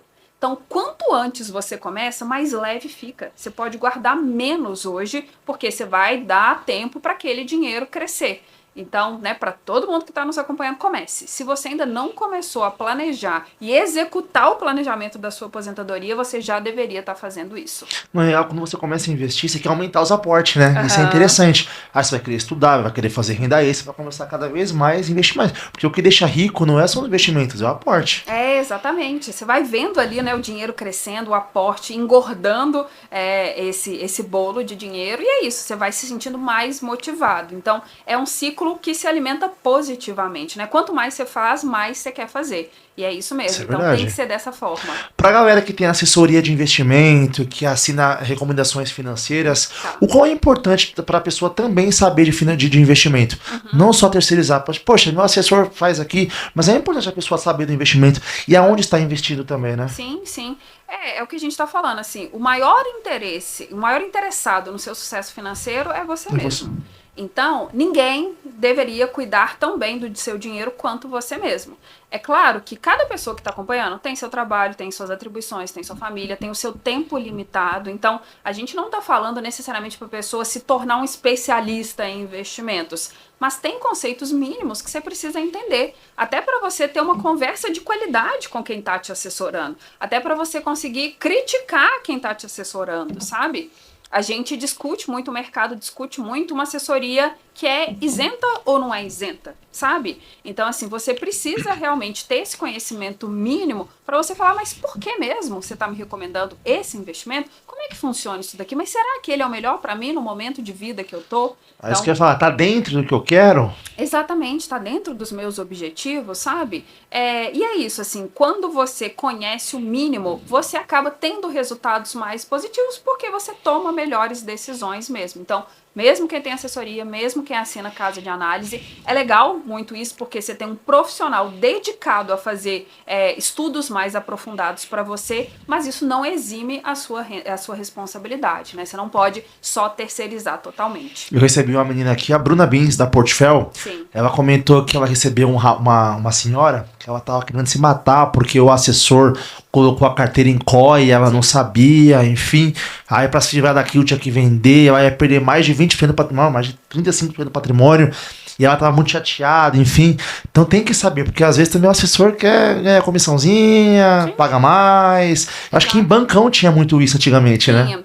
Eu acho que isso está muito relacionado ao modelo de remuneração do assessor, do agente autônomo de investimento, sabe? Porque em muitos modelos de remuneração, você ganha por spread de produto. Então, se eu vendo um determinado produto, eu ganho mais. E no fim das contas, essa pessoa que está ali trabalhando, ela quer o salário dela no final do mês. Ela quer esse ganhar mais. E para isso, muitas vezes, ela recomenda produtos que não são os melhores para aquele cliente específico. Então, isso está muito relacionado ao modelo de remuneração. O modelo de remuneração por produto, ele acaba enviesando muito. No modelo que a gente utiliza, por exemplo, que o Itaú utiliza, é o modelo de o cliente, eu ganho mais quando o meu cliente ganha mais. Então, por exemplo, o meu time monta a carteira recomendada do banco, a carteira padrão. É assinatura, a carteira? Como que funciona? A carteira é pública, ela é disponível para todo e qualquer investidor, tá? Então tem essa recomendação gratuita, o cliente tem acesso. Então ele tem acesso ali a uma carteira por perfil, conservador, moderado, arrojado e agressivo. Então, essa carteira, por exemplo, vamos supor, do perfil moderado rendeu 1,5% ao mês. Como que o especialista ele é remunerado? Bom, eu tenho um cliente, a carteira padrão do banco está rendendo 1,5% ao mês. Eu, conhecendo esse cliente, se eu consigo entregar para ele 2%, quanto mais eu entrego, mais eu ganho. Então, no modelo do Itaú, a gente não tem uma remuneração por produto especificamente, sabe? Então, tanto faz se você vender o fundo A, B, C ou D. Você não ganha por fundo, você ganha por montar uma carteira que entrega a melhor rentabilidade para o cliente de acordo com o nível de risco que ele corre, ainda comparando com a carteira recomendada. Então, acho que é muito interessante o investidor, a pessoa que está do outro lado, saber quem me assessora, como que essa pessoa ganha dinheiro. Ela ganha dinheiro em cima do quê, sabe? A gente está muito no momento do mercado falando de fee-based, né? Então, da gente ter esse modelo de remuneração que já é comum no exterior, sendo trazido e utilizado aqui no Brasil. Entendo que esse momento vai chegar e vai ser um momento muito bom. A gente teve recentemente a CVM, uma instrução da CVM 179, que fala também da transparência sobre a remuneração de investimentos. Isso é importante, né? É muito importante, sabe? Mas isso é importante e o investidor tem que se valer dessas informações, né? Ele precisa, de novo, saber como quem recomenda investimento para ele ganha dinheiro. Então, é importante ter essa clareza mesmo. E isso vem com esse conhecimento, de você conhecer o mínimo ali. Pesquisar também no que está investindo, né? É tão fácil hoje em dia, né, gente? Sim, exato. Então, não dá, de novo, só para terceirizar, sabe? Então, casos como esse, de uma carteira montada de uma maneira inadequada para o perfil do cliente, não são atípicos. Isso acontece no mercado. Mas o cliente, ele deu anuência. Sabe? Então, assim, pode ser que ele concordou porque ele não conhecia. Mas e qual é a responsabilidade dele nisso também, sabe? Então a gente tem que juntar as duas coisas. Isso é verdade. Né? Buscar profissionais idôneos que têm, né, a centralidade ali no cliente, mas o cliente ele também não pode se permitir ficar totalmente cego nesse escopo, né? Ele precisa entender um pouco de investimentos e de como que tudo isso é feito mesmo. Uma coisa que é bacana para as pessoas saberem também, e tinha um pouco de preconceito por conta de bancão, é consórcio. Sim. Um consórcio bem estruturado é muito bom, que o juros é baixíssimo. Acho que é 0,4 de juros. Então, às vezes a pessoa vai querer comprar um apartamento na planta, vai financiar pela Caixa, vai pagar um juros altíssimo, né? Então, às vezes pode estruturar um consórcio bacana, pode ter um pouquinho mais de paciência para ser contemplado e ir pagando as parcelinhas. Pode ser uma grande jogada isso, que as pessoas têm que ter sentido, né? Exato, assim. E esse ponto do consórcio escancara pra gente o quanto a gente não conhece de produtos financeiros, sabe? O quanto, de novo, é o que a gente falou, eu não sei nem os juros do cheque especial, eu não sei nem os juros do cartão de crédito, as pessoas não sabem, né? Então, assim, conhecer os instrumentos financeiros significa que você vai escolher o que é mais adequado para o seu momento. E o consórcio realmente pode ser uma baita ferramenta para você ter o seu primeiro, segundo, enfim, seu alavancagem. Em algum momento. Exatamente, né? Então, você vai ter um custo muito mais baixo em geral do que um financiamento, mas é o que a gente falou. Olha, eu preciso esperar ser contemplado. Ou eu preciso ter uma grana para dar ali, né, um lance um pouco maior e aumentar as minhas chances de ser contemplado. Mas realmente, né, a depender do contexto, é um baita instrumento mesmo. E a gente precisa conhecer o que tem de disponível. Não, totalmente. O Ion é novo, né? O Ion, ele foi criado em 2021, né? Então, é relativamente recente. Novo, né? recente. Estamos indo para o 4º ano de operação, aproximadamente isso. Hoje são mais de 2.000 especialistas em investimentos, né, espalhados pelo Brasil todo. Mas é isso, é um modelo novo e é um modelo que vem com essa proposta de uma remuneração atrelada ao quanto de rentabilidade eu entrego para o meu cliente, atrelado à satisfação, né? Então, todo atendimento, ele pode gerar ali uma nota para o cliente avaliar se ele foi bem atendido ou não. Então, isso faz diferença na remuneração do especialista também. Mas é isso, né? É um modelo de assessoria que vem justamente para o que a gente está falando. Para o investidor, ele ter um suporte de um profissional, né? Ter ali com quem contar nesse momento de construção de patrimônio. Legal. Isso de investimento, falando um pouco de investimento para a galera que começa a investir, tá? Entre o baixo e o médio investidor, que quer proteger os seus investimentos por conta de queda de bolsa, por conta de volatilidade, qual que é o segredo para a gente se proteger? É diversificação? É o quê? O ponto que a gente tem que entender é, se eu quero me proteger de oscilação, eu não quero tomar risco. Porque o que é risco no mercado? Risco é volatilidade. Então, se eu estou num momento, por exemplo, que eu não quero que a minha carteira caia, significa que eu ainda não tenho um perfil arrojado ou agressivo. Então, eu vou preferir um perfil mais moderado, por exemplo, ou um perfil até mais conservador. Então, a própria natureza dos investimentos deve ser uma natureza de investimentos que oscilam menos. Porque chega a ser até um pouco controverso, Léo, a gente pensar assim, como que eu me protejo da volatilidade do Bitcoin? Cara, se você quer se proteger de volatilidade, você não tem que estar em Bitcoin. Isso é verdade. Então a gente tem que ter essa ciência, assim. É claro que a gente quer se proteger de quedas abruptas no mercado, ninguém quer ver a carteira sangrando ali no negativo. Existem momentos muito inesperados, como foi o cenário de pandemia. a gente teve bolsa despencando, né? Várias coisas acontecendo nos investimentos e os investidores que não diversificaram, por exemplo, viram a carteira como um todo num aspecto de perda de dinheiro mesmo.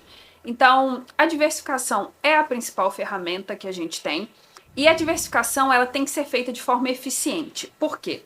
Tem uma coisa que é diversificação e tem outra coisa que é pulverização. Exemplo, se a gente estava falando de ações. Se eu compro ações da Vale, da Gerdau, da Usiminas, da CSN, eu posso ter 4, 5 papéis, mas eu não estou diversificando, porque todos eles estão sujeitos a riscos muito similares. A diversificação ela tem um pilar dela que é de descorrelacionar os investimentos. Se eu invisto nos Estados Unidos, se eu invisto aqui no Brasil, é uma diversificação eficiente, porque eles caminham em momentos diferentes, de formas diferentes. É o que a gente falou do ano passado. Bolsa Brasil caiu. Se eu só tinha Bolsa Brasil, eu estou perdendo dinheiro. Mas eu tenho também Bolsa Americana, então essa parte dá um suporte à carteira. Acaba puxando para cima como foi em 2024. Então, a diversificação eficiente, que é aquela que considera as correlações, ela é a maneira mais eficiente da gente reduzir risco. Mas a gente tem que pensar, se eu quero zerar risco da minha carteira, o investidor comum, se ele quer anular a volatilidade, significa que ele não tem perfil tomador de risco, que ele deveria ser um investidor mais conservador ou, no máximo, ali um moderado para montar a carteira. A galera acha que às vezes, eu sou agressivo, eu sou arrojado, até tomar o primeiro soco na cara. Tomou, Exato. tá caindo aqui, não sei o que, vou vender. Então a galera não quer tomar risco, né? Exato, assim, eu falo assim, em 2019, e a gente tá vendo isso agora com os fundos imobiliários, porque eles têm sofrido bastante, passado por quedas, né? Você gosta de fundos imobiliários? Não muito, não gosto. Eu tenho um percentual na minha carteira de fundos, principalmente atrelados a índices de preços, né? Os fundos IPCA+. Eu especificamente não gosto porque eu estou numa fase de acúmulo de patrimônio. Aquele provento do fundo imobiliário é uma antecipação de rentabilidade, né? Então, assim, ali, todo provento que você recebe, você tem que pegar e reinvestir. O que acontece com o investidor, muitas vezes, ele começa a receber provento de fundo imobiliário, aquilo ali cai na conta, se perde junto com as outras. E é isso. Então, ele não está acumulando, ele só está antecipando. Então, se você está numa fase de acumulação de renda, que é o meu caso, a minha preferência, a minha, Sabrina, não é fundo imobiliário. Eu tenho uma posição num percentual recomendado para minha carteira. Mas acaba que acontece isso. Se a gente olha, por exemplo, para 2019, um ano muito positivo para a Bolsa, um ano que os fundos... Você comprava qualquer coisa. O negócio subia. Não à toa, a gente teve uma explosão da quantidade de CPFs, né, na Bolsa de Valores. Muita gente entrando ali na Bolsa. Mas aí o ciclo... eu comecei em 2018, né? Perto, sim, próximo ali. Próximo desse momento. E naquela época era muito fácil da gente pensar, cara, eu entendo demais de Bolsa. Olha aqui, eu tô acertando em tudo, sabe? Eu vou montar minha aposentadoria aqui em Bolsa. Mas aí veio 2020, veio pandemia, agora anos, mesmo pós-pandemia, né? Anos bastante difíceis, a era da renda fixa acaba voltando um pouco mais com juros elevados. E é o que a gente brinca, a gente viu quem tava nadando pelado. E nesse momento a maré baixa, você fala, opa, peraí, eu não estava muito preparado para essa queda, né? Então, o seu perfil investidor, ele não deve mudar com o cenário. Não é porque agora juros está alta, não. Então eu sou conservador, porque sendo conservador eu tenho uma boa rentabilidade. Aí a Selic vai lá para 2%, aí agora você se torna arrojado. O seu perfil não deve mudar. Você vai indo com a onda, né? Você vai indo com a onda, é verdade. E a gente sempre age atrasado. É o que eu acabei de comentar, que a gente comentou do Bitcoin. Eu não comprei as pessoas, pensando nas pessoas, as pessoas não compraram quando ele estava lá $60 mil. Mas a hora que ele bate $100 mil, já quer comprar. Todo mundo quer comprar, exatamente. Então, assim, se você está só correndo atrás, em geral você vai entrar atrasado, você vai pagar mais caro do que você deveria pagar e depois você vai sair mais cedo também. Então, você está sempre no momento errado do ciclo. Tem um estudo que foi feito também que é bem interessante, da Vanguard, que é uma das principais gestoras de ativos no mundo, e eles olharam assim, dos nossos clientes, dos nossos investidores, quem são aqueles que conseguiram ao longo do tempo ter a melhor rentabilidade e o que eles fizeram. Basicamente o que esse estudo mostrou é que os investidores com a maior rentabilidade foram aqueles que tinham morrido e parado de mexer nos investimentos. É como se a gente atuasse contra a gente mesmo, em comprar e vender muito mais do que seria necessário e fazer isso em momentos errados. A gente tem uma falsa ideia que a gente vai acertar o timing do mercado. Não, aqui é o momento da compra, sabe? Mas isso não acontece. Então, por vezes, deixar o negócio quieto é o melhor que a gente pode fazer. Tem muito investidor que a gente chama de Zé Cotinha, que fica ali todo dia olhando a cota. Quem fala isso é o Vitor Lopes da Suno. Ele fala isso. Fala, Zé Cotinha. Exatamente. Todo dia ele tá ali acompanhando a cota, sabe? O melhor que esse investidor pode fazer é esquecer dos investimentos. Eu fazia isso quando comecei também, ficava doido. Aham, sim. Nossa, isso é muito ruim. Era muito ruim ficar desse jeito. É, Toda hora entrando lá na sim. home broker, isso aqui. Pra Subiu que tanto, caiu isso? tanto. Pra que isso, sabe? Você tá fazendo um investimento que é para ser para médio e longo prazo. Então, não é para você ficar acompanhando tela todos os dias. É claro, desde que sua carteira tenha sido bem montada, né? Não quer dizer que você montou uma carteira ruim, você vai esquecer o negócio para lá e começar a esperar que isso a longo prazo premie.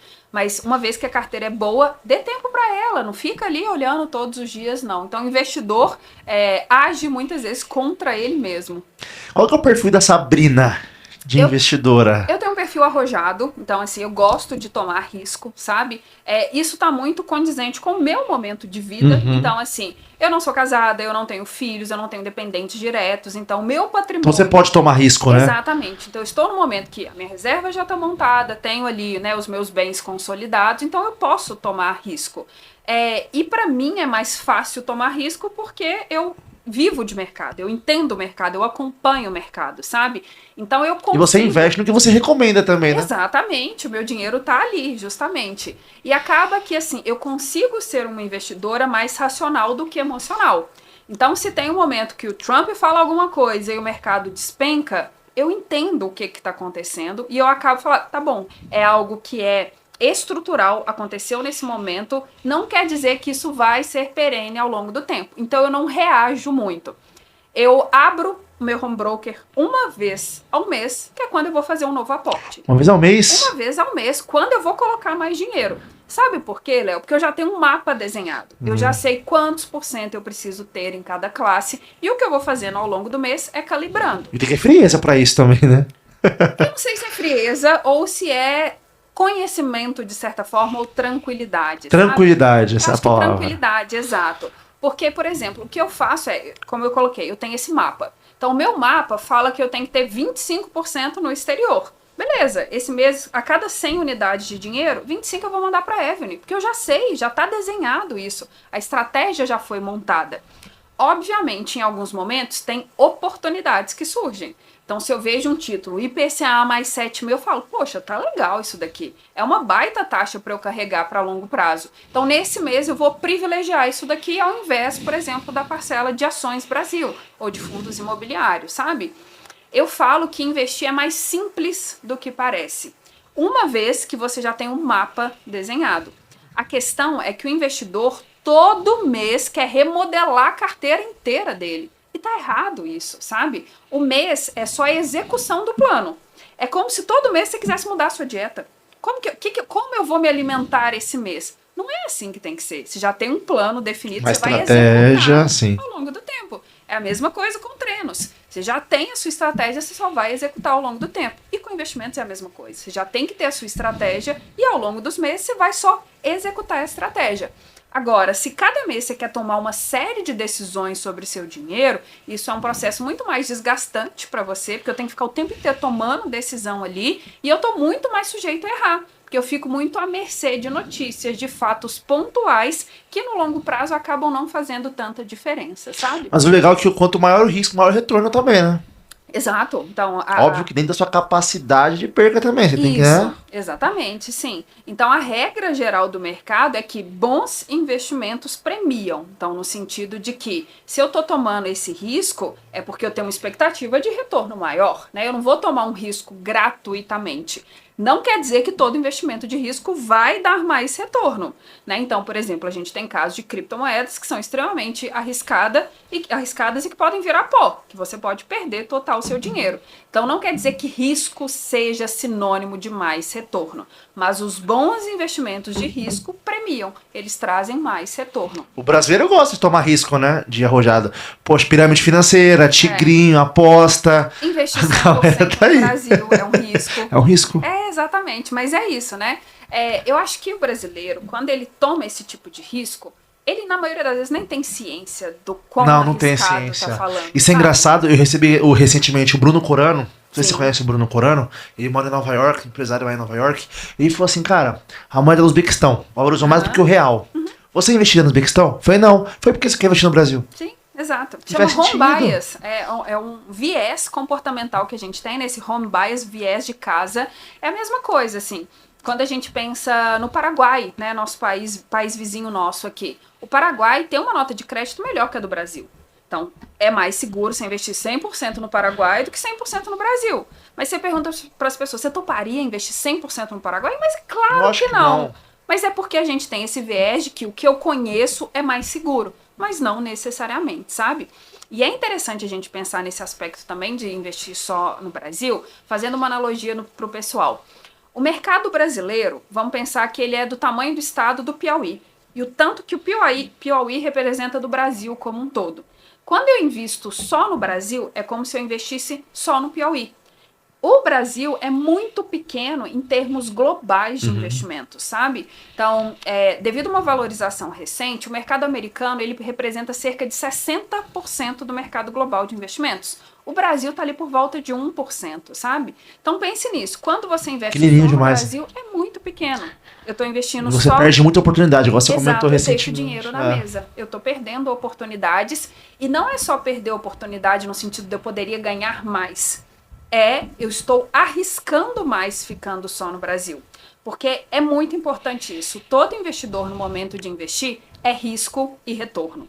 A gente tem de olhar só para um dos dois lados. Eu quero só maximizar o meu retorno. Então eu vou pegar um investimento que vai me dar o máximo possível. Tá, mas e o risco que isso implica, né? Que está trazendo nisso. Então, quando eu invisto lá fora, eu deixo de perder oportunidades, então eu maximizo o meu retorno, mas eu minimizo também o meu risco de ficar só 100% no Brasil. Então, a otimização de investimentos, no fim das contas, é as duas coisas. Maximizar o retorno e minimizar o risco. Nunca trabalhe num pilar só. Eu vejo uma história que a Bruna Bis contou. Ela falou assim que ela começou a trabalhar em Miami, uma loja de roupa, né? Antes de conhecer o mercado financeiro. Ela conheceu uma venezuelana. Tá. Abriu uma puta de uma loja top lá em Miami. Ela falou assim, escuta, como é que vocês conseguiram dinheiro, né, pra abrir uma loja aqui nos Estados Unidos? Aí ela falou assim pra Bruna, sabe o que a gente fez? A gente dolarizou o patrimônio. Olha só. Entendeu? Olha a importância de investir em moeda forte, né? Ou seja, você acha que o Brasil pode virar uma Venezuela com esse pessimismo todo? Não, acho que não. Acho que estamos bastante distantes disso, sabe? Eu acho que tem algumas características do Brasil que nos deixam bastante preocupados por um cenário mais curto. A gente está bastante pessimista com o Brasil. Então, assim, em retrospecto recente, havia uma expectativa muito grande para o pacote de corte de gastos que seria entregue pelo governo e ele não foi entregue como o mercado gostaria, né? Então, até nas analogias que a gente fez hoje, quando você olha para o seu orçamento, se você está em déficit, ou você ganha mais ou você gasta menos. Levando a nível de governo, eu ganhar mais significa eu tributar mais as pessoas. Não é uma via que a gente gostaria. Ou eu tenho a segunda via, que é eu vou gastar menos. Então eu vou me tornar mais eficiente, eu vou entregar um pacote de corte de gastos. Não veio de forma satisfatória. Então o fiscal do Brasil, de certa forma, ele preocupa. Mas eu não vejo fundamento para a gente pensar que a gente teria condições, num horizonte de tempo relevante, de nos tornarmos um país com uma situação financeira tão delicada quanto o da Venezuela ou quanto da Argentina passou por recentemente, né, do peso argentino. Tá voltando agora, né? Agora já está voltando, né? Muito também por uma parte de dolarização da economia lá. A mesma da dólar, né? Exato. Verdade, Dólar, a gente exatamente. dólar. Então teve esse processo, como você citou aí do caso, né, dessa pessoa da loja na Venezuela, da Venezuela. Então eu não vejo um risco de no curto prazo a gente se tornar uma Venezuela. Eu acho que é um discurso bastante alarmista, mas a gente não fica aqui sentado esperando para ver se acontece ou não. O que eu faço, já que existe, né, essa incógnita de certa forma? Eu vou dolarizar parte do meu patrimônio. Eu vou ter parte do meu patrimônio numa economia que eu considero mais forte, que o mundo considera mais forte, que é a economia americana, tá? Então, não acreditar que a gente vai se tornar uma Venezuela não quer dizer que eu vou ficar 100% com o meu patrimônio investido no Brasil. Ainda vou defender esse pilar da diversificação internacional. Mano, o Brasil é uma potência. O Brasil tinha tudo pra tá bom, né? Sim, A exatamente. gente tem tudo aqui no Brasil, gente. Sim, sim. Quando a gente olha, por exemplo, para os últimos resultados de PIB que a gente teve, por exemplo, o agro é isso que eu ia falar agora. setor que sustenta muito, sabe? A gente fala desse ano de uma possível recessão no Brasil no segundo semestre, a gente deve ter uma desaceleração da atividade que vem no Brasil muito forte. Algo que pode mudar esse jogo é o agro, porque o nosso agro é realmente muito forte, sabe? Então é o que você falou, assim, tem vários pontos que a gente olha para o Brasil que a gente entende que, se melhor cuidados, a gente poderia estar muito melhor no nível de país como um todo. Mas é isso, assim, eu gosto de investir no Brasil, tem boas oportunidades aqui dentro, é só a gente ter cautela e saber selecionar bem também esses ativos. Não, e o Brasil acaba perdendo muita gente boa também, muita gente boa saindo daqui do Brasil. Muito talento.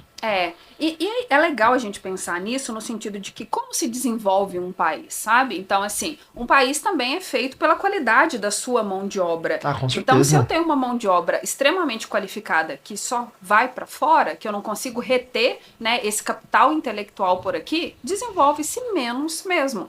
Pode acontecer de um país terceiro vir buscar no Brasil uma mão de obra barata.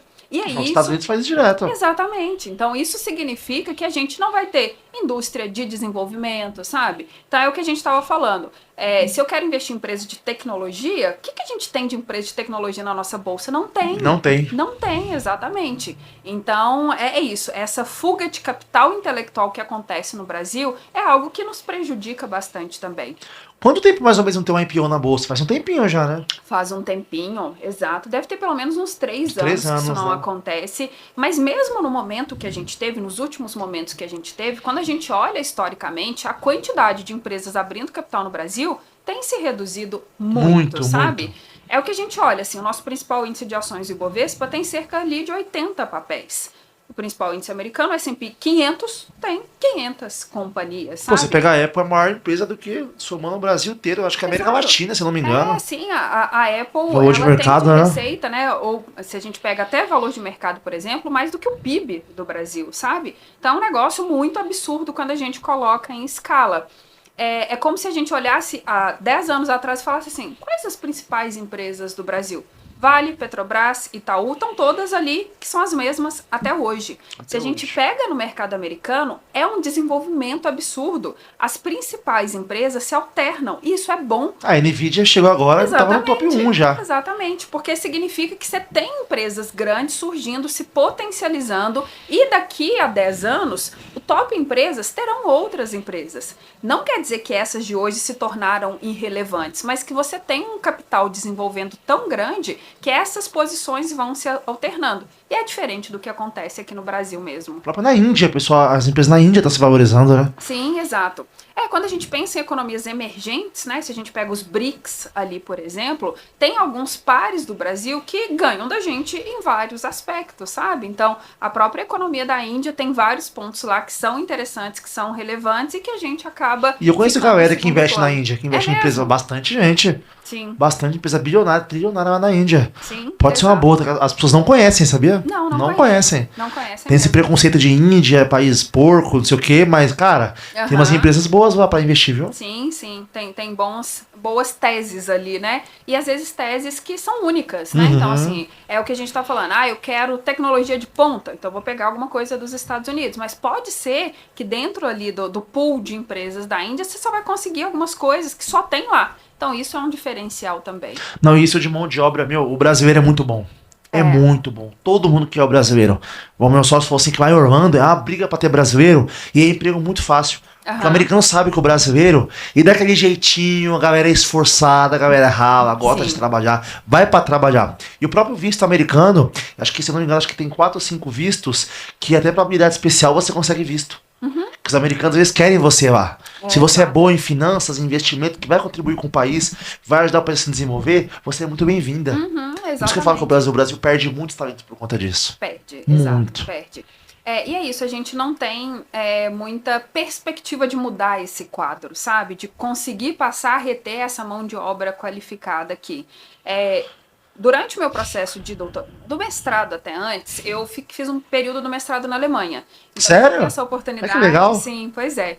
E aí é um outro universo, sabe? É um mundo diferente. As pessoas, elas veem o mercado de forma diferente mesmo, mas a gente percebe muito isso. Assim, o brasileiro, como mão de obra de trabalho, em geral, é bastante quisto, sabe? A gente quer essa mão de obra lá, mas aconteceu muito, assim, durante esse período, tanto do mestrado quanto depois do doutorado. Os meus pares falavam, olha, saindo daqui, terminando o doutorado, que é, né, o nível mais alto aqui que a gente tem de educação, eu quero ir para fora. Eu quero montar uma pesquisa de ponta lá no exterior. Por quê? Aí eu vou montar uma pesquisa no Brasil. Não tem financiamento, não tem incentivo, né, ao desenvolvimento, à pesquisa e tudo mais. E é isso, essa mão de obra vai saindo, a gente acaba perdendo com isso. Isso de viagem, intercâmbio é investimento também, né? Gostoso, né? Aprende muito, né? Com certeza, assim, é uma baita experiência de vida mesmo, sabe? Você tem acesso a culturas muito diferentes, né? A própria Alemanha, que é o principal país da zona do euro, já é uma cultura bastante diferente aqui do Brasil, e esse programa, como ele recebia, né, mestrandos do mundo como um todo, tinha isso, né? Esses momentos de troca muito intensa, sabe? Foi um período muito gostoso, então... eu falo, tem uma publicação acho que é do Faria Lima Elevator, que ele fala que morar no Brasil é bom, mas é ruim, morar no exterior é bom, mas é ruim. Tem os dois lados, sabe? Eu hoje não penso, né? Eu não teria essa ideia de morar no exterior, mas é porque eu também já tive essa experiência, e é o que você falou, é uma baita bagagem, é um baita aprendizado, sabe? Nem nos Estados Unidos você moraria? Num primeiro momento, não, assim, sabe? Eu gosto muito do Brasil. Eu gosto muito daqui, das pessoas, então, pode Os ser... amigos, né? Sim, eu gosto, né, do nosso clima tropical, eu gosto de uma praia, eu gosto do Rio de Janeiro, então, assim, eu gosto muito de morar aqui, sabe? Mas é isso, assim, passar um período fora é uma experiência que vale bastante a pena. Quem é a Sabrina fora das finanças, investimento? O que você gosta? Cara, eu gosto de esporte, então assim, eu gosto muito Atleta. de futebol. Assim, eu tento, Léo, eu tento o máximo possível, sabe? Mas eu gosto muito de estar ativa, de certa forma, sabe? Então, eu gosto muito de futebol como um todo, sou cruzeirense, acompanho meu time. Achamos um defeito. Tinha que ser isso, galo, pô. Não, galo não, Atlético, tá? Galo é só pros íntimos, não é o caso. Não, é Atlético Mineiro. Mas eu sou cruzeirense, né? Então...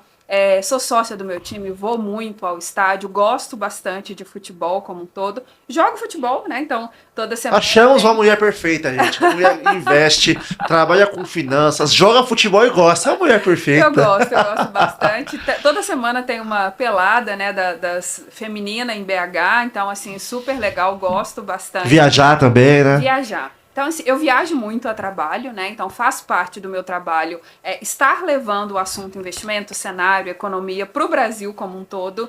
Então, estava fazendo as contas esses dias. Ano passado foram 80 eventos que eu fiz ao longo do ano. Caraca, 80 eventos? E fui assim, teve uma semana que eu estava em Porto Alegre, na semana seguinte eu estava no Acre, sabe? Então, do Rio Grande do Sul ao Acre, do norte a sul. Nossa senhora, voos pra caramba. Exato, assim, minha vida de aeroporto é bastante intensa. Tenho medo de voar tão grande. É mesmo? Que isso, uma coisa segura daquela. Eu tenho medo, eu já começo a imaginar coisas, já começa... Aham. E esses dias, mês passado, eu fui pro Rio de Janeiro, eu peguei uma turbulência no avião, não serviu nem cafezinho no avião, o rapaz falou assim, poxa, vai ter uma turbulência, Sim. tá cancelado o cafezinho. Eu já falei, meu Deus, e agora? Aí eu fecho, eu tava na janela, eu fechei pra não olhar, eu não gosto de ver. Não vejo.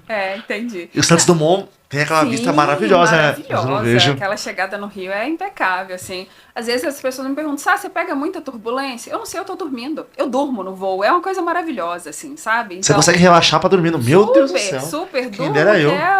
Então, assim, eu gosto muito de viajar, sabe? É parte da minha vida mesmo. Eu tento nesses lugares, mesmo estando a trabalho, estar imersa na cultura do lugar, aproveitar o que tem de ponto turístico, então eu tento fazer isso o máximo possível. E pra mim é isso, né? Eu trago viagens como um dos pilares, sabe? De conhecer destinos novos. Eu gosto muito de destinos de natureza mesmo, sabe? Então, ano passado eu tive a experiência, por exemplo, de ir pro deserto do Atacama, que foi incrível. Fica no Peru, não fica? Fica no Chile. Chile. Fica no Chile, exatamente. Depois eu fui pro deserto de Sal, que é na Bolívia. Então, assim, eu gosto dessas experiências de natureza, sabe? E morando no Brasil, né? Aqui a gente tem uma natureza muito vasta. Então, desde os Lençóis Maranhenses, incrível, Bonito, é incrível. Maragogi, nossa, exato, muito muita bom. Coisa boa, assim. Eu falo que quando eu for pra Orlando, agora no meio do ano, eu tenho que ir dopado, porque, 12 horas de viagem no avião. Você vai ter que tomar um negocinho pra você apagar, exatamente. Difícil. Meu voo é à noite, graças a Deus. Vou tentar ao máximo ir dopado, tomar alguma coisa, porque, não consigo. Eu tenho muito medo. Sim, eu imagino, eu entendo. Mas o engraçado é que quando eu tô voando nos aeroportos ou dentro do avião, é o principal canal onde faço network, acredita? Sim, você encontra pessoas, né? Assim, é um ambiente de bastante propício mesmo. Tem gente que fica com fone de ouvido ou compra passagem, fica torcendo pra galera sentar do lado de você. Cara, não existe isso, tem que ter. E, recentemente, eu tava indo pro Rio agora. Sim. Eu encontrei um rapaz, ele sentou do meu lado assim, eu falei assim, amigo, tudo bem? Ele tá viajando pra onde? Pra onde as ideias? Eu falei assim, você viaja sempre? Ele viaja sempre. Eu falei, tá, o que você faz? Ele, cara, eu sou atleta profissional de basquete. Que incrível. Da seleção brasileira. Eu falei, nossa, que legal. Trocando experiência, trocando ideia, passa o WhatsApp dele. Eu falei, pô, vamos marcar um podcast aqui, vamos. Vai vir agora pra São Paulo, vai fazer um podcast com ele, que legal. E do nada, no avião. No avião. Então, e outra coisa, hoje em dia a network abre muita porta. Certamente, com certeza. Muitas portas com network. Totalmente. A pessoa que sabe ser interessante, não interesseiro, é muito bom. Sim, com certeza. É muito bom. É o relacionamento mesmo, sabe? Isso faz total diferença na carreira de qualquer pessoa, sabe? Isso é fundamental. Estar atento a essas oportunidades, né? Buscar essas oportunidades mesmo. Eu confesso que eu sou a pessoa do fone, tá? Então, assim, se você... você é a pessoa do fone? Tem que te cutucar. Se eu te falo com você. Fone, exatamente. Super. Eu vou falar contigo, com certeza, com qualquer pessoa. Mas, assim... Eu acho que como acabou se tornando muito rotina para mim essa questão de aeroporto e como um todo, então eu tento fazer daquele momento um momento menos atípico, sabe? Então, é o que eu falei, de dormir no voo, eu vou ali tranquila, acaba funcionando bastante para mim. Sabe, você é muito ativa nas redes sociais. Você hoje trabalha numa instituição financeira, mas futuramente tem um projetinho da Sabrina. Esse projetinho da Sabrina existia antes, né? Então eu já tive alguns lançamentos de cursos de finanças, de investimentos, exatamente. Então antes do Itaú, hoje acaba que assim, a instituição financeira que eu trabalho já consome boa parte do meu tempo, mas eu gosto de estar ali nas redes sociais. E é muito bom, a gente aprende muito com você. Que legal, muito legal seus conteúdos. Eu gosto assim, de compartilhar conteúdo, de buscar isso, conectar com as pessoas efetivamente, sabe? Eu tenho, acho que o arroba, um dos mais fáceis, @mercado financeiro. Às vezes as pessoas falam, como que você arrumou esse @mercado financeiro? Sabe? Eu falei, gente, aquela história, eu cheguei quando tudo era mato. Então, assim, meu Instagram tem pelo menos 10 anos, sabe? Quantos seguidores você tem no Instagram hoje, mais ou menos? Quase 50 bastante mil. Gente, hein? Exato, sim. Mas aí eu gosto muito de estar ali, de compartilhar esse conteúdo de finanças, de investimento, sabe? Então, pode ser que em algum momento eu volte com esses projetos mais voltados para o educacional, de ter esses cursos como eu tinha de formação de investidores, mas hoje eu faço isso muito pelo Itaú mesmo, né? Então, como eu comentei, rodando o Brasil, fazendo palestra para clientes, para os investidores, então é algo que me satisfaz bastante. Não é bom ter isso, porque, cara, a galera que te segue gosta muito. Vai querer comprar seu conteúdo, sua mentoria. Isso é muito importante. E assim, eu falo, Léo, as pessoas compram das pessoas, sabe? Sim. Que elas se identificam, que elas se conectam. Então eu tento ali, obviamente, ser a Sabrina sem filtros, sabe? De gerar realmente um relacionamento mais honesto, mais sincero possível com quem tá do outro lado, porque é isso. No fim das contas, a pessoa não compra necessariamente um curso de investimentos. Ela compra o produto que a pessoa vende, ela compra o que a Sabrina vende, ela compra o que N outros, né, influenciadores vendem. Então é muito legal isso, você se mostrar muito ali acaba conectando mais com as pessoas. A galera vai na sua caixinha lá, Sabrina, me ajuda a investir, não sei o quê. Quanto que você cobra pra me ensinar a investir? Tenho tantos mil pra investir, como que eu começo, o que eu faço? Então tem muitas dúvidas nesse sentido e é normal, né? Mas eu vou te falar, eu pagaria muito pra tua mentoria individual com você, viu? É mesmo? Com certeza, eu tô falando sério. Que legal. Eu acho que em algum momento eu fiz um pouco dessa mudança para ganhar escala mesmo, sabe? Então, assim, hoje eu consigo, num evento, falar com uma série de investidores, então eu acho que isso para mim é bastante importante. Mas eu gosto muito desse 1 a 1 também, sabe? De olhar cada um dos casos e buscar ajudar aquela pessoa ali especificamente. Quem sabe no futuro volte algum projeto nesse sentido. Não vai voltar, certeza. Tem cara de empresária, vai... E outra, hoje em dia rede social, internet dá muito dinheiro. É verdade. É o seguinte, quem dá dinheiro é o trabalho.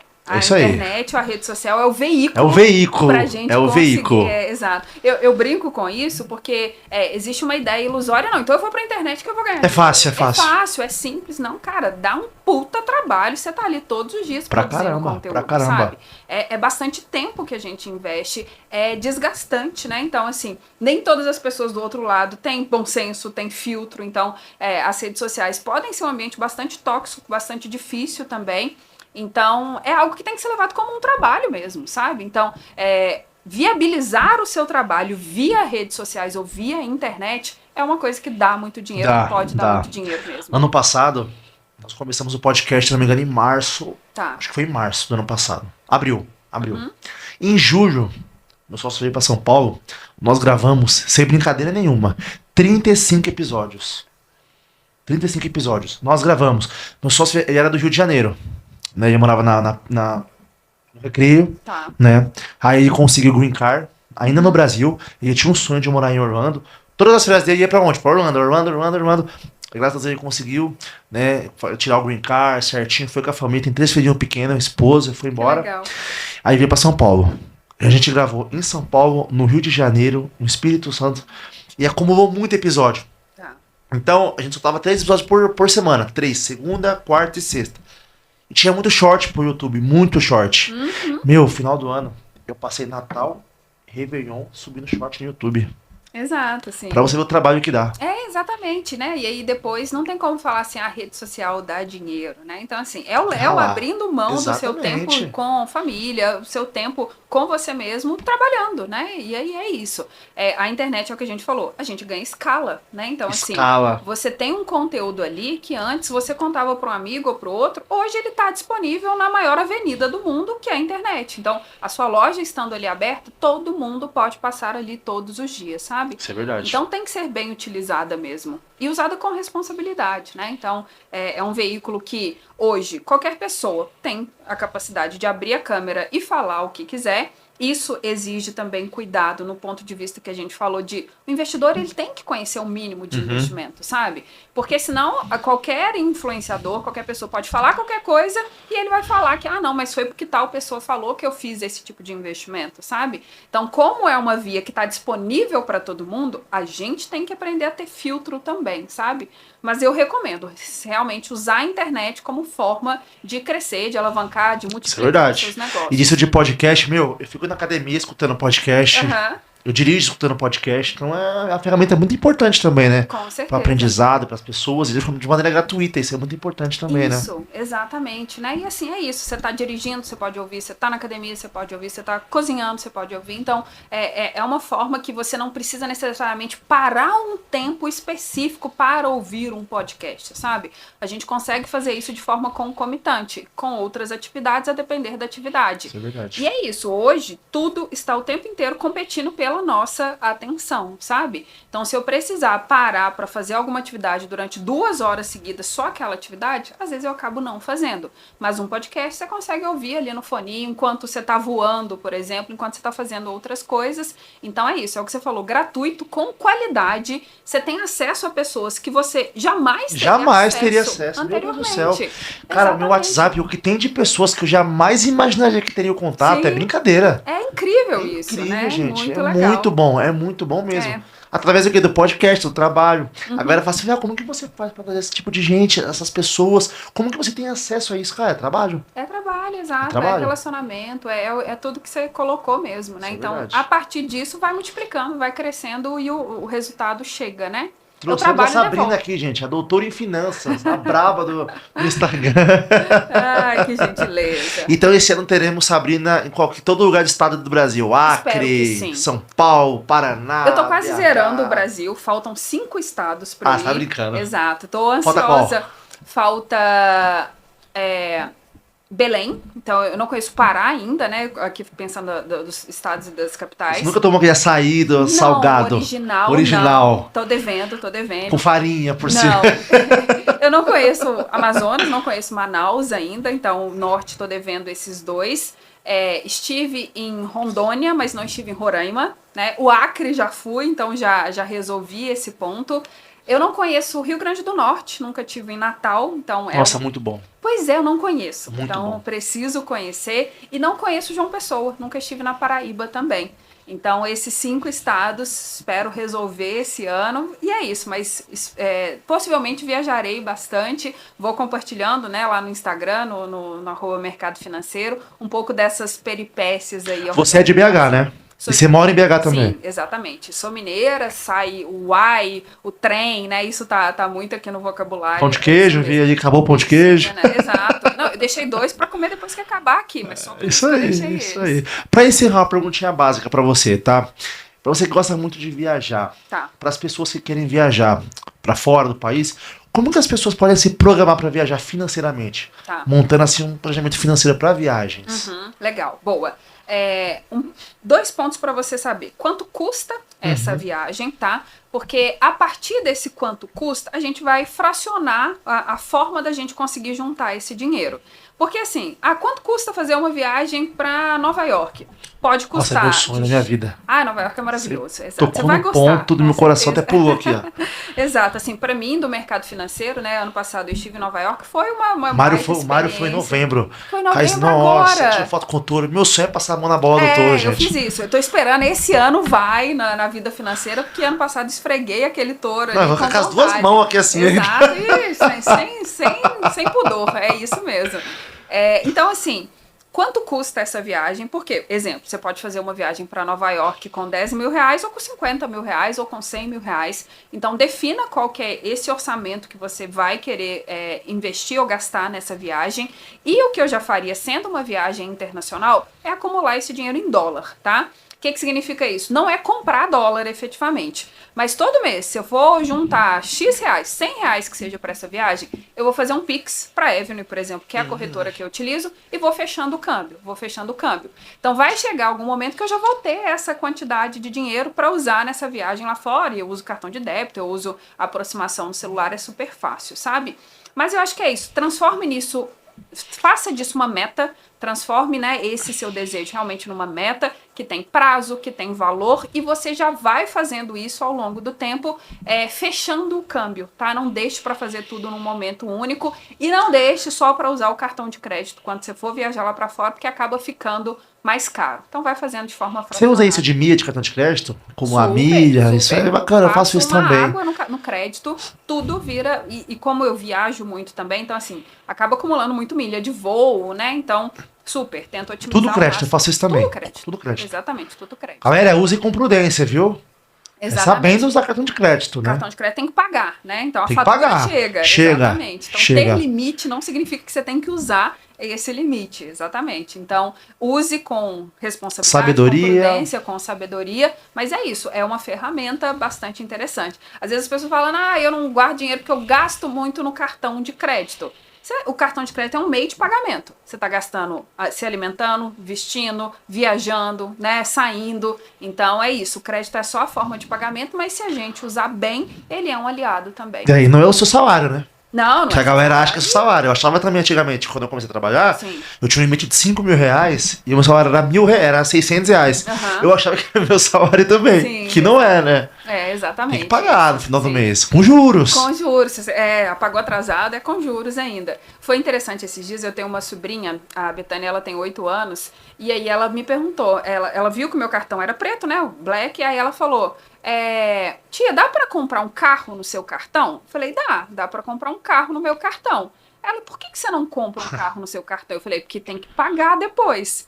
Aí ela falou, mas não é só passar? Eu falei, não, depois vem a conta efetivamente, sabe? Então a gente tem que saber disso. A cada momento que você passa ali no seu cartão, você tá roubando, de certa forma, um pedaço do seu dinheiro no futuro. Então tem que fazer isso de forma controlada. Caramba, Sá, que bacana esse podcast, muito bom. Você é muito inteligente, parabéns mesmo. Obrigada. Fiquei muito feliz. Demorou, mas chegou o dia que você veio aqui. Enfim, muito corrida a sua agenda também, né? Toda hora tá Rio de Janeiro, São Paulo, BH. Mas aqui eu fiz questão de vir mesmo, né? Muito obrigado mesmo. Eu que agradeço o convite, foi ótimo bater esse papo aqui. E passou rápido, né? Passou muito rápido, né? começou. Tem quase 2 horas já. Muito bom, Léo. Obrigada mesmo. Sá, pra encerrar, manda um recadinho pra galera que tá nos acompanhando, pra quem quer começar a investir, enfim, tá bem uma mensagenzinha positiva pros jovens aí. Bom, gente, o que eu coloco para vocês é o seguinte, quando a gente pensa em investimentos, a gente tem que saber que a gente está fazendo isso pela gente mesmo. Então, quando você decide começar a investir, é o que eu coloquei, você está se presenteando ali na frente. Então, faça isso. Você está patrocinando os seus sonhos, os seus objetivos quando você decide investir e saiba que vocês não estão sozinhos nessa jornada. Por mais que pareça difícil, pareça distante, que a gente não tem acesso, não tivemos educação financeira, tem bons profissionais que estão aí disponíveis para trilhar essa jornada junto com vocês. Então comece, o quanto antes você começar, mais fácil fica e traga isso para a sua vida. Faça esses investimentos todos os meses, lembrando que ali na frente é você mesmo que vai colher os benefícios disso. Por mais difícil que o cenário pareça ser, 2025 vai sim ser um ano desafiador quando a gente pensa em termos econômicos, mas quem investe certamente está melhor do que quem não investe. E essa escolha é sua, você pode definir qual dos dois lados aí você vai estar. Então, aproveitem esse momento que também acaba surgindo oportunidades, invista sempre de forma recorrente e colha, né, os benefícios logo ali na frente também. Isso não é um podcast, é uma mentoria. Tá vendo? Isso é uma mentoria, gente. Aí, tá vendo? Aproveitem, né? Então, aproveitem, quem tá assistindo, aproveitem. Espero que tenha sido útil, né? Pra Demais, galera. demais. Ótimo. Que Conteúdo a gente riquíssimo. bastante. Vai ter bastante corte aí, vamos fazer estrago nas redes sociais. Boa, vamos. Mercado financeiro. Exato. Quando você vai pra Orlando? Então... Vamos gravar lá, hein? Vamos gravar. Ah, não, mentira, é verdade, eu te falei. Falou, acho que você falou. Eu vou em abril. Abril, vamos gravar lá. Dia 3 de abril eu vou pra Miami, dali pra Orlando é um pulo. Vamos gravar lá? Vamos gravar lá. Tá bom. Vai lá no estúdio é nosso, vai estar com o Mário, você vai adorar o Mário também. O Mário era de banco, hoje é empresário. Tem uma história de vida riquíssima. Sim. Mário é carioca, era do Rio de sim. Janeiro, morou no Rio de Janeiro. Tem uma história bacana, já tomou tiro de bala perdida no Rio. Já foi assaltado 500 milhões de vezes no Rio de Janeiro. Não, essas histórias eu não quero saber, porque eu tenho uma paixão pelo Rio de Janeiro. Eu sei, você contou. Exato. Mas tem que morar em São Paulo, não no Rio. É, né? São Paulo precisa da Sabrina, no Rio de Janeiro precisa não. Mas vamos fazer então a versão 2.0 do nosso episódio diretamente de Orlando. É isso aí, contando dólar na mesa assim, exato, é isso aí. Vai ser maravilhoso. Você sabe, brigadão, viu? Galera, espero que vocês tenham gostado desse episódio. Um abraço, fiquem com Deus. Tchau, tchau.